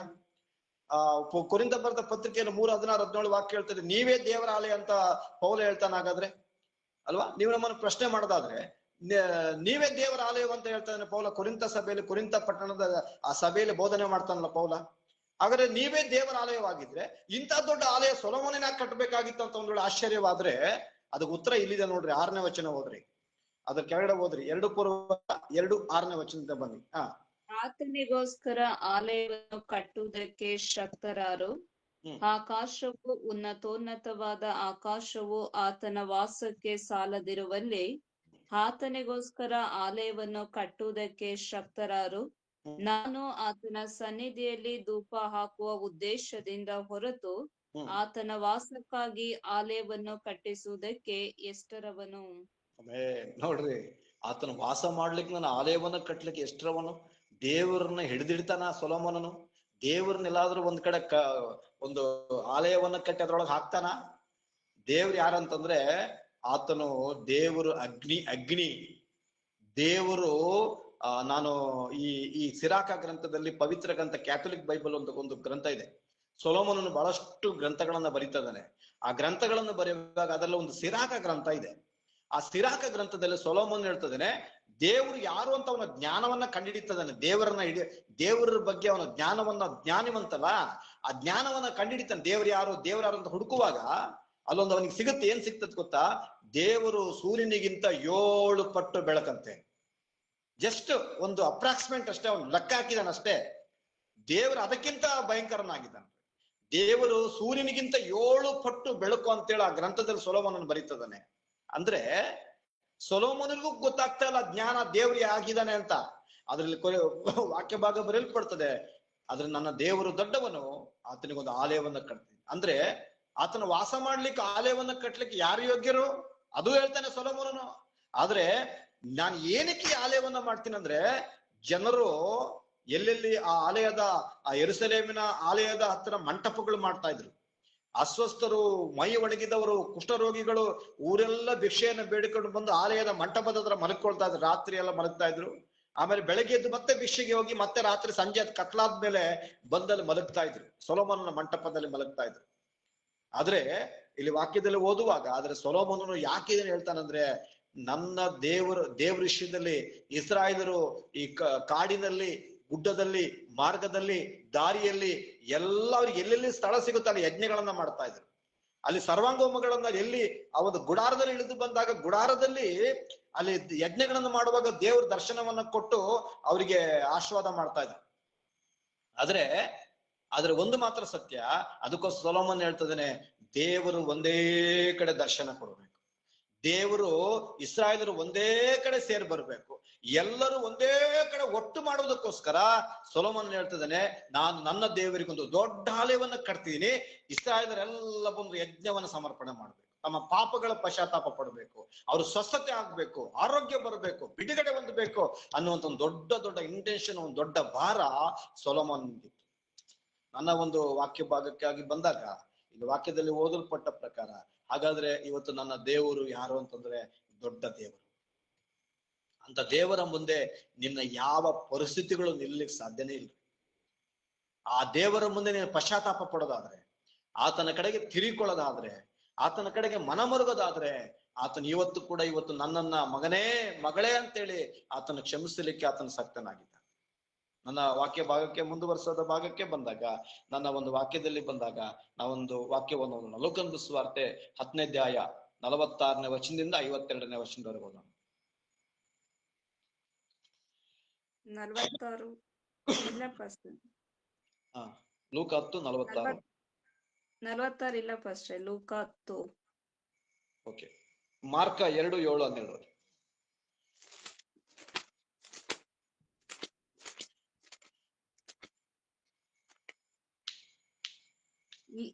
ಕೆಲವರು ಅಲ್ಲಿ ಕೂತುಕೊಂಡಿದ್ದು, ಇವನು ಯಾಕೆ ಹೀಗೆ ಮಾತನಾಡುತ್ತಾನೆ? ಇದು ದೇವದೂಷಣೆ. ದೇವರೊಬ್ಬನೇ ಹೊರತು ಮತ್ತಾರು ಪಾಪಗಳನ್ನು ಕ್ಷಮಿಸಬಲ್ಲರು ಎಂದು ತಮ್ಮ ತಮ್ಮ ಮನಸ್ಸಿನಲ್ಲಿ ಅಂದುಕೊಂಡರು. ಹೀಗೆ ಅಂದುಕೊಳ್ಳುವುದನ್ನು ಕೂಡಲೇ ಯೇಸು ತನ್ನ ಆತ್ಮದಲ್ಲಿ ತಿಳಿದುಕೊಂಡು ಅವರಿಗೆ, ನೀವು ನಿಮ್ಮ ಮನಸ್ಸಿನಲ್ಲಿ ಯಾಕೆ ಹೀಗೆ ಅಂದುಕೊಳ್ಳುತ್ತೀರಿ? ಯಾವುದು ಸುಲಭ, ನಿನ್ನ ಪಾಪಗಳು ಕ್ಷಮಿಸಲ್ಪಟ್ಟಿವೆ ಅನ್ನುವುದು, ಎದ್ದು ನಿನ್ನ ಹಾಸಿಗೆಯನ್ನ ತೆಗೆದುಕೊಂಡು ನಡೆ ಅನ್ನುವುದು? ಆದರೆ ಪಾಪಗಳನ್ನು ಕ್ಷಮಿಸಿ ಬಿಡುವುದಕ್ಕೆ ಮನುಷ್ಯ ಕುಮಾರನಿಗೆ ಭೂಲೋಕದಲ್ಲಿ ಅಧಿಕಾರ ಉಂಟೆಂಬುದು ನಿಮಗೆ ತಿಳಿಯಬೇಕು ಎಂದು ಹೇಳಿ ಆ ಪಾರ್ಶ್ವವಾಯು ರೋಗಿಯನ್ನು ನೋಡಿ, ಎದ್ದು ನಿನ್ನ ಹಾಸಿಗೆನ ಎತ್ತಿಕೊಂಡು ಮನೆಗೆ ಹೋಗೆಂದು ನಿನಗೆ ಹೇಳುತ್ತೇನೆ ಅಂದನು. ಆಮೇಲೆ ಇಲ್ಲಿ ವಾಕ್ಯ ಬರೆಯಲ್ಪಡ್ತದೆ. ಇಲ್ಲಿ ಸದ್ದುಕಾಯರು ಬಂದು ಯೇಸು ಸ್ವಾಮಿಯನ್ನ ಪ್ರಶ್ನೆ ಮಾಡ್ತಾರೆ. ಅಲ್ಲಿ ಕಾಯ್ತಾ ಇರ್ತಾರೆ, ಏನಾದ್ರೂ ಈ ಒಂದು ಪಾರ್ಶ್ವವಾಯು ರೋಗಿಯನ್ನ 4 ಜನರು ಹೊತ್ಕೊಂಡ್ ಬರ್ತಾರೆ. ಹೊತ್ಕೊಂಡು ಬಂದು ಒಳಗೆ ಹೋಗೋದಕ್ಕೆ ಸ್ಥಳವಿಲ್ಲದ ಕಾರಣ ಅಲ್ಲಿ ಮೇಲಿಂದ ಅವ್ರಿಗೆ ಅಲ್ಲಿ ಹಂಚು ತೆಗೆದು ಕೆಳಗೆ ಇಳಿಸ್ತಾರೆ.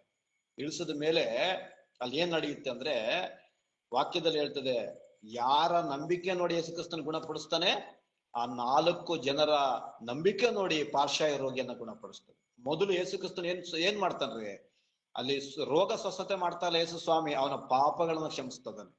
ಯಾವಾಗ ಅವನ ಪಾಪಗಳು ಕ್ಷಮಿಸಲ್ಪಡ್ತದೋ ಅವನ್ ನೆಕ್ಸ್ಟ್ ಅವನ ರೋಗಗಳೆಲ್ಲ ಬಿಟ್ಟು ಹೋಗ್ತದ್ರಿ. ಇದು ನಮ್ಗಿರುವಂತ ಒಂದ್ ದೊಡ್ಡ ಬದಲಾವಣೆ. ಇಲ್ಲಿ 4 ಜನರು ಹೊತ್ಕೊಂಡು ಬರ್ತಾ ಇದಾರೆ. ಆ 4 ಜನರ ನಂಬಿಕೆಯನ್ನ ನೋಡಿ ಅಲ್ಲಿ ಈ ರೋಗಿಯನ್ನ ಯೇಸು ಸ್ವಾಮಿ ಗುಣಪಡಿಸ್ತಾ ಇದ್ದಾರೆ. ಒಂದು ವೇಳೆ ಇವತ್ತು ನನಗೆ ಸಂಬಂಧಪಟ್ಟಂತ ನನ್ನ ಸಂಬಂಧಿಕರಾಗಿರ್ಬೋದು, ನನ್ನ ಕುಟುಂಬದವರಾಗಿರ್ಬೋದು, ಸ್ನೇಹಿತರಾಗಿರ್ಬೋದು, ನನಗೆ ನನ್ನ ಸಭೆಯಲ್ಲಾಗಿರ್ಬೋದು, ಯಾರೋ ಇದ್ದಾರಾ, ಆದ್ರೆ ನೀನು ಅವರಿಗೋಸ್ಕರ ನಂಬಿಕೆ ಇಟ್ಟು ಪ್ರಾರ್ಥನೆ ಮಾಡಿದ್ರೆ ನಿಮ್ಮ ನಂಬಿಕೆಯ ಮೂಲಕ ದೇವರು ಗುಣಪಡಿಸ್ತಾರೆ. ನಿಮ್ಮ ನಂಬಿಕೆ ನೋಡಿ, ನಿಮ್ಮ ನಂಬಿಕೆಯ ಪ್ರಾರ್ಥನೆ ನೋಡಿ ದೇವರು ಅವನಿಗೆ ಬಿಡುಗಡೆಯನ್ನ ಕೊಡ್ತಾರೆ. ನಾವು ಮಾಡುವ ಪ್ರಾರ್ಥನೆ ನಮ್ಮ ನಂಬಿಕೆಯಿಂದ, ಸ್ವಾಮಿ ಇವರಿಗಾಗಿ ಬಿಡುಗಡೆ ಮಾಡಪ್ಪ ಅಂತೇಳಿ ನೀನು ಪ್ರಾರ್ಥನೆ ಮಾಡಿದ್ರೆ ನಿಮ್ಮ ನಂಬಿಕೆಯನ್ನ ನೋಡಿ ಯೇಸು ಕ್ರಿಸ್ತನ ಅವ್ರನ್ನ ಗುಣಪಡಿಸ್ತಾನೆ. ಇಲ್ಲಿ ಯೇಸು ಕ್ರಿಸ್ತನು ಈ 4 ಜನರ ನಂಬಿಕೆ ನೋಡಿ ಗುಣಪಡಿಸ್ತಾ ಇದ್ದಾನೆ. ಹೊತ್ತುಕೊಂಡು ಬಂದವರು ನೋಡಿ ಎಷ್ಟು ಆಶ್ಚರ್ಯದಿಂದ ಅವರು ಯೇಸು ಸ್ವಾಮಿ ಹತ್ರ ಇಳಿಸೋದು, ಆ ಹಂಚನ್ನ ತೆಗೆದು ಅಲ್ಲಿ ಕೆಳಗಡೆ ಹಾಗೇ ಕೆಳಗಿಳಿಸ್ತಾ ಇದ್ದಾರೆ.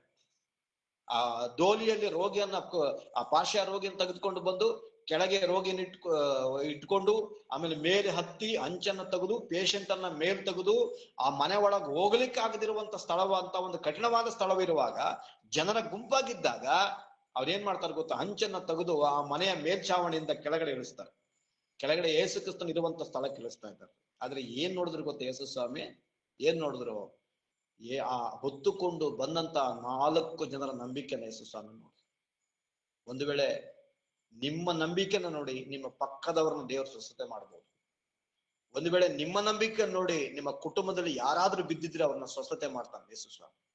ನಿಮ್ಮ ನಂಬಿಕೆಯ, ನಿಮ್ಮ ಪ್ರಾರ್ಥನೆಯ ಬಲವಾದ ಕಾರ್ಯಗಳಿಂದ ಬಿದ್ದು ಹೋದಂತ ವ್ಯಕ್ತಿಯನ್ನ ಎಬ್ಬಿಸಲಿಕ್ಕೆ ನೀವು ನಂಬುವಂತ ನಂಬಿಕೆ.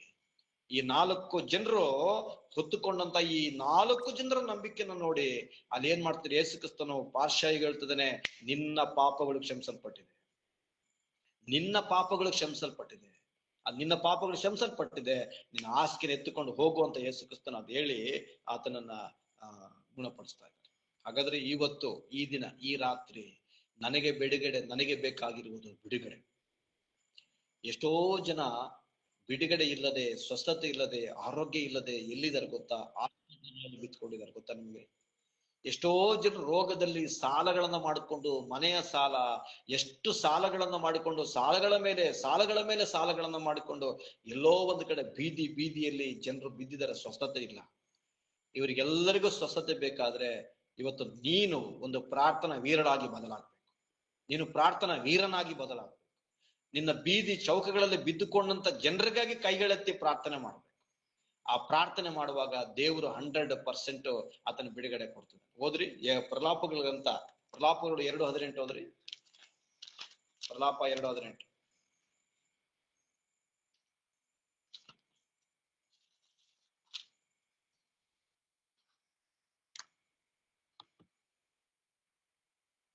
ನಿನ್ನ ಜನರು ಕರ್ತನಿಗೆ ಮನಪೂರ್ವಕವಾಗಿ ಮೊರೆ ಇಟ್ಟಿದ್ದಾರೆ. ಚಿಯೋನು ನಗರಿಯ ಕೋಟೆಯವರೇ, ನಿಮ್ಮ ಕಣ್ಣೀರು ಹಗಲಿರುಳು ತೊರೆಯಂತೆ ಹರಿಯಲಿ. ನಿಮಗೆ ವಿರಾಮವೇ ಬೇಡ, ಅದು ನಿಮ್ಮ ನೇತ್ರದಿಂದ ನಿಲ್ಲದೆ ಸುರಿಯಲಿ. ರಾತ್ರಿಯ ಒಂದೊಂದು ಜಾವದ ಆರಂಭದಲ್ಲಿ ಎದ್ದೆದ್ದು ಗೋಳಾಡಿರಿ. ನಿಮ್ಮ ಹೃದಯ ಸಾರವನ್ನು ನೀರನ್ನು ಎಂಬಂತೆ ಕರ್ತನ ಸಮ್ಮುಖದಲ್ಲಿ ಒಯ್ದು ಬಿಡಿರಿ.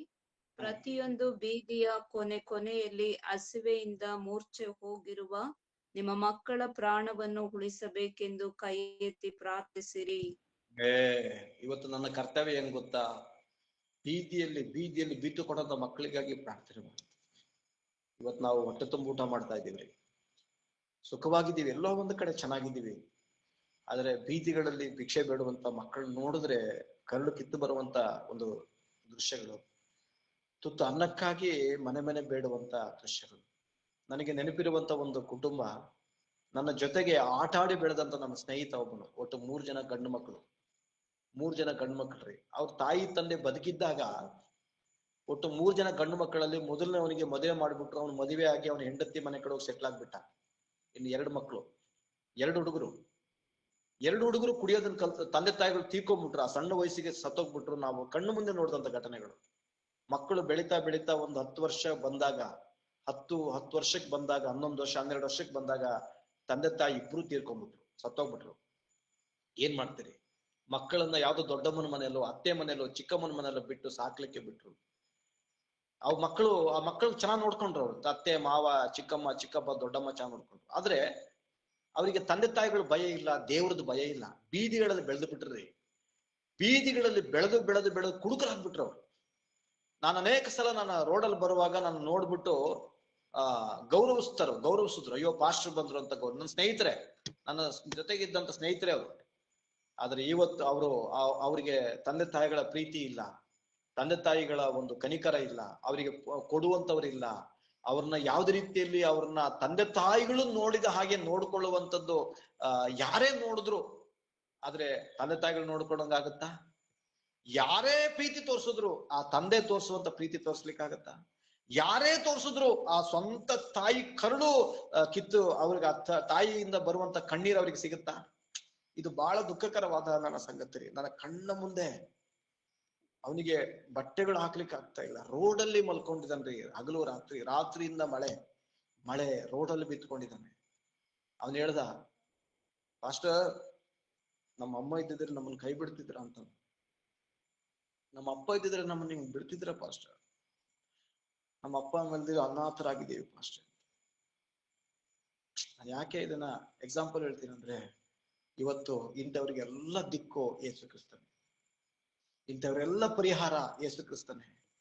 ಯೇಸು ಕ್ರಿಸ್ತನ ಇಂಥವ್ರನ್ನ ಏನ್ ಮಾಡ್ಬೇಕು ಗೊತ್ತಾ? ತನ್ನ ಕೈಯಲ್ಲಿ ಹಿಡಿದವ್ರನ್ನ ರೆಡಿ ಮಾಡ್ಬೇಕು. ಅದಕ್ಕೋಸ್ಕರ ನಾವಿರುವಂತ ಪಟ್ಟಣ, ನಾವಿರುವಂತ ಗ್ರಾಮ, ಹಳ್ಳಿ, ನಾವಿರುವಂತ ಪ್ರದೇಶಗಳಲ್ಲಿ ಎಷ್ಟು ಜನರಿಂತವ್ರು ಬೀದಿ ಮೇಲೆ ಓಡಾಡ್ತಾ ಇಲ್ಲ. ಒಂದು ತುತ್ತು ಅನ್ನಕ್ಕಾಗಿ ಬಂದು ಕೈ ಬೇಡ್ತಾರ್ರಿ. ತಂದೆ ತಾಯಿಗಳನ್ನ ಕಳೆದುಕೊಂಡಂತ ಮಕ್ಕಳನ್ನ ಕಂಡುಕೊಂಡಂತ ತಂದೆ ತಾಯಿಗಳು, ಮಕ್ಕಳಿಂದ ಕೈ ಬಿಡಲ್ಪಟ್ಟಂತ ಬಸ್ ಸ್ಟ್ಯಾಂಡ್ಗಳಲ್ಲಿ ಬೇಡಿ ತಿನ್ನುವಂತ 60-70 ವರ್ಷದ ಅಜ್ಜಿಯಂದರು. ಹಲ್ಲೆಲೂಯಾ. ವಾಕ್ಯ ಭಾಗ ಬರೆಯಲ್ಪಟ್ಟ ಪ್ರಕಾರ ಎಂತ ಸ್ಥಿತಿ ಅಂದ್ರೆ, ಅಂತ ಒಂದು ಪರಿಸ್ಥಿತಿಗೆ ಇವತ್ತು ಸಮಾಜ ಹೋಗ್ಬಿಟ್ಟಿದೆ. ನನ್ನ ಒಂದು ವಾಕ್ಯ ಭಾಗಕ್ಕಾಗಿ ಬಂದಾಗ ವಾಕ್ಯದಲ್ಲಿ ಪ್ರಲಾಪಗಳ 2ನೇ ಅಧ್ಯಾಯ ಅದರ 19ನೇ ವಚನ ಹೇಳ್ತದೆ, ರಾತ್ರಿಯ 1 ಜಾವದಲ್ಲಿ ಎದ್ದೆದ್ದು ಗೋಳಾಡಿ. ಏನ್ ಹೇಳ್ತದ್ರಿ? ರಾತ್ರಿಯ 1 ಜಾವದಲ್ಲಿ ಎದ್ದೆದ್ದು ಏನ್ ಮಾಡ್ಬೇಕಂತೆ? ಗೋಳಾಡ್ಬೇಕಂತೆ. ಬೀದಿ ಚೌಕಗಳಲ್ಲಿ ಬಿದ್ದುಕೊಂಡಂತವರಿಗಾಗಿ ಅವರಿಗೋಸ್ಕರ ಏನ್ ಮಾಡ್ಬೇಕಂತೆ? ನಾವು ಪ್ರಾರ್ಥನೆ ಮಾಡ್ಬೇಕಂತೆ. ಇದು ನನ್ನ ಕರ್ತವ್ಯ. ವಾಕ್ಯ ಭಾಗದಲ್ಲಿ ಓದುವಾಗ ನನ್ನ ಕರ್ತವ್ಯ ಇಷ್ಟೇ, ಬೀದಿ ಚೌಕಗಳಲ್ಲಿ ಬಿದ್ದುಕೊಂಡಂತವರಿಗಾಗಿ ಪ್ರಲಾಪ 2ನೇ ಅಧ್ಯಾಯ 19ನೇ ವಚನ ಹೇಳ್ತದೆ, ಪ್ರಾರ್ಥನೆ ಮಾಡ್ರಿ. ಬೀದಿ ಚೌಕಗಳಲ್ಲಿ ಬಿದ್ದುಕೊಂಡಂತವರಿಗಾಗಿ ಪ್ರಾರ್ಥನೆ ಮಾಡ್ರಿ. ಪ್ರಲಾಪ 2:19 ಹೇಳ್ತದೆ, ರಾತ್ರಿಯ 1 ಜಾವದ ಆರಂಭದಲ್ಲಿ ಎದ್ದೆದ್ದು ಗೋಳಾಡ್ಬೇಕಂತ. ಯಾರಿಗೋಸ್ಕರ? ನಿನ್ನ ಬೀದಿಯ ಕೊನೆಯಲ್ಲಿ ಬಿದ್ದಂತ ಜನರಿಗೋಸ್ಕರ, ಒಂದು ತುತ್ತು ಅನ್ನಕ್ಕಾಗಿ ಬೇಡೋರಿಗೋಸ್ಕರ. ನೋಡ್ರಿ, ಈ ದೇವರ ಆಕಾಶದಿಂದ ಭೂಮಿಯಲ್ಲಿ ದೃಷ್ಟಿಸಿ ನೋಡುವಾಗ ಹೊತ್ತೊತ್ತಿಗೆ ಆಹಾರ ಕೊಡುವ ಆತವನು ದೇವರೇ. ಪ್ರತಿಯೊಬ್ಬರಿಗೂ ಆಹಾರ ಕೊಡುವ ಆತನು ದೇವರೇ. ಒಂದು ವೇಳೆ ದೇವರು ಹಿಂತೆಗೆದ್ರೆ ಯಾರೂ ಕೂಡ ಇಲ್ಲ ಭೂಮಿ ಮೇಲೆ. ಆದ್ರೆ ದೇವರು ಎಷ್ಟು ಒಳ್ಳೆಯವನಂದ್ರೆ ಹೊತ್ತಿಗೆ ನಮ್ಗೆ ಆಹಾರವನ್ನು ಕೊಟ್ಟು ದೇವರು ಪೋಷಿಸ್ತಾ ಇದ್ದಾರೆ. ನನ್ನ ಒಂದು ವಾಕ್ಯ ಭಾಗಕ್ಕಾಗಿ ಬಂದಾಗ ಇಲ್ಲಿ ಪ್ರಲಾಪಗಳಿಗೆ ಅಂತ ಹೇಳ್ತದೆ, ನಿಮ್ಮ ಹೃದಯ ಸಾರವನ್ನು ನೀರನ್ನೋ ಎಂಬಂತೆ ಯಾರ ಹತ್ರ ಒಯ್ಬೇಕಂತೆ? ಕರ್ತನ ಮುಂದೆ ಒಯ್ದು ಬಿಡ್ಬೇಕಂತೆ. ಯಾರ ಹತ್ರ ಒಯ್ಬೇಕಂತೆ? ಕರ್ತನ ಮುಂದೆ ಒಯ್ದು ಬಿಡ್ಬೇಕಂತೆ. ಯಾಕೆ ಗೊತ್ತಾ?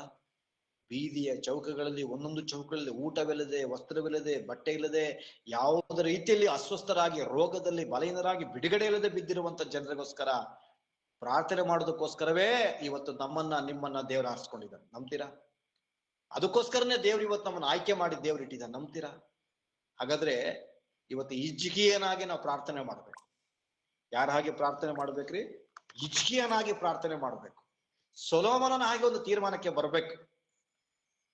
ಹಿಜ್ಕೀಯನ ಹಾಗೆ ಪಶ್ಚಾತ್ತಾಪ ಪಟ್ಟು ಪ್ರಾರ್ಥಿಸ್ಬೇಕು. ಸೊಲೊಮೋನನ ಹಾಗೆ ಬರ್ಬೇಕು. ಯೇಸು ದೇವರ ಹತ್ರ ಬರ್ಬೇಕು. ಯಾವಾಗ ಈ ತೀರ್ಮಾನಗಳನ್ನು ತೆಗೆದುಕೊಳ್ತೀವೋ ದೇವರು ನಮ್ಮ ಲೈಫಲ್ಲಿ ಮಾಡ್ಬೇಕಾದ ಎಲ್ಲಾ ಕಾರ್ಯಗಳನ್ನ ಮಾಡ್ಲಿಕ್ಕೆ ಆತನ ಶಕ್ತನಾಗಿರ್ತಾನೆ. ಪ್ರೀತಿಯ ಚೌಕಗಳಲ್ಲಿ ಬಿದ್ದುಕೊಂಡಂತ ಜನರಿಗಾಗಿ ನಾವು ಪ್ರಾರ್ಥನೆ ಮಾಡ್ಬೇಕು ಅಲ್ಲ. ಅನೇಕ ಸಲ ಇಂಥ ಪರಿಸ್ಥಿತಿಗಳು ನೋಡಿದಾಗ ತಮ್ಮ ಕಣ್ಣಿಂದ ನೀರು ತುಂಬಿ ಬರ್ತದ್ರಿ. ಇಂಥ ಪರಿಸ್ಥಿತಿಗಳು ನೋಡುವಾಗ ಬೀದಿಗಳಲ್ಲಿ ಬಿದ್ದುಕೊಂಡಂತ ಮಕ್ಕಳನ್ನ ನೋಡುವಾಗ, ತಂದೆ ತಾಯಿಗಳನ್ನ ವಯಸ್ಸಾದವ್ರನ್ನ ನೋಡಿದಾಗ ಅನೇಕ ಸಲ ಕಣ್ಣು ನೀರು ತುಂಬಿ ಬರುವಂತ ಘಟನೆಗಳು.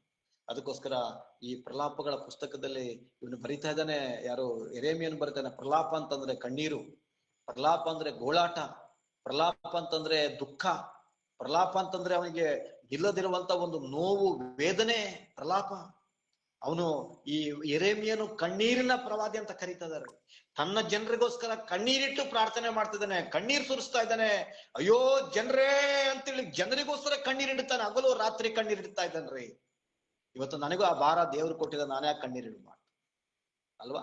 ನಿನ್ನ ಅಕ್ಕ ಪಕ್ಕದಲ್ಲಿ ಸ್ವಸ್ಥತೆ ಹೊಂದದಿರೋರು ಇದ್ದಾರ? ಬಿಡುಗಡೆ ಹೊಂದದೆ ಬೀದಿಯಲ್ಲಿ ಬಿದ್ದಿದಾರ? ನನ್ನ ಒಂದು ವಾಕ್ಯ ಭಾಗಕ್ಕೆ ಬಂದಾಗ ಇಲ್ಲಿ ನಮಗೆ ಈ ಜನರಿಗೆ ಬಿಡುಗಡೆ ಬೇಕಾದ್ರೆ, ಸ್ವಸ್ಥತೆ ಬೇಕಾದ್ರೆ, ಇವತ್ತು ನಾನು ನೀನು ಸಿದ್ಧವಾಗಿ ಎದ್ದು ನಿಂತಾಗ ದೇವರು ಅದನ್ನು ಮಾಡೇ ಮಾಡ್ತದೆ. ಹಿಜ್ಕೀಯನ ಹಾಗೆ ಪಶ್ಚಾತ್ತಾಪ ಪಡ್ಬೇಕು, ಹಿಜ್ಕೀಯನ ಹಾಗೆ ಪ್ರಾರ್ಥನೆ ಮಾಡ್ಬೇಕು, ಹಿಜ್ಕೀಯನ ಹಾಗೆ ದೇವರ ಕಡೆಗೆ ತಿರುಗಿಕೊಂಡು ಹಂಗೆ ದೇವ್ರ ಹತ್ರ ಮೊರೆ ಇಟ್ಟಾಗ ದೇವ್ರು ಏನ್ ಮಾಡ್ತಾನೆ, ಏನು ಮಾಡಬೇಕು ಅದನ್ನ ದೇವರು 100% ಮಾಡಾಕ್ತಾನೆ ಅಲ್ಲ. ನನ್ನ ವಾಕ್ಯಕ್ಕೆ ಬಂದಾಗ ಹಾಗಾದ್ರೆ ದೇವರು ಇದನ್ನೆಲ್ಲ ಮಾಡ್ಲಿಕ್ಕೆ ಆತನ ಶಕ್ತನ. ಇದನ್ನ ಹೊಂದ್ಕೊಂಡ್ರೆ ಮಾತ್ರ ಆತನೊಟ್ಟಿಗೆ ನಡೀಲಿಕ್ಕೆ ಸಾಧ್ಯ. Okay, thank you. ದೇವರು ಈ ಸಂದೇಶ ಭಾಗವನ್ನು ಆಶೀರ್ವದಿಸಲಿ. ನನಗೆ ಇದುವರೆಗೂ ಸಂದೇಶ ಹೇಳಲಿಕ್ಕೆ ಸಮಯ ಕೊಟ್ಟು ನಾನು ಕರೆದಿದ್ದಕ್ಕಾಗಿ KCS ತಂಡಕ್ಕೂ ನಿಮ್ಮೆಲ್ಲರಿಗೂ ನಾನು ಧನ್ಯವಾದ. Praise the lord.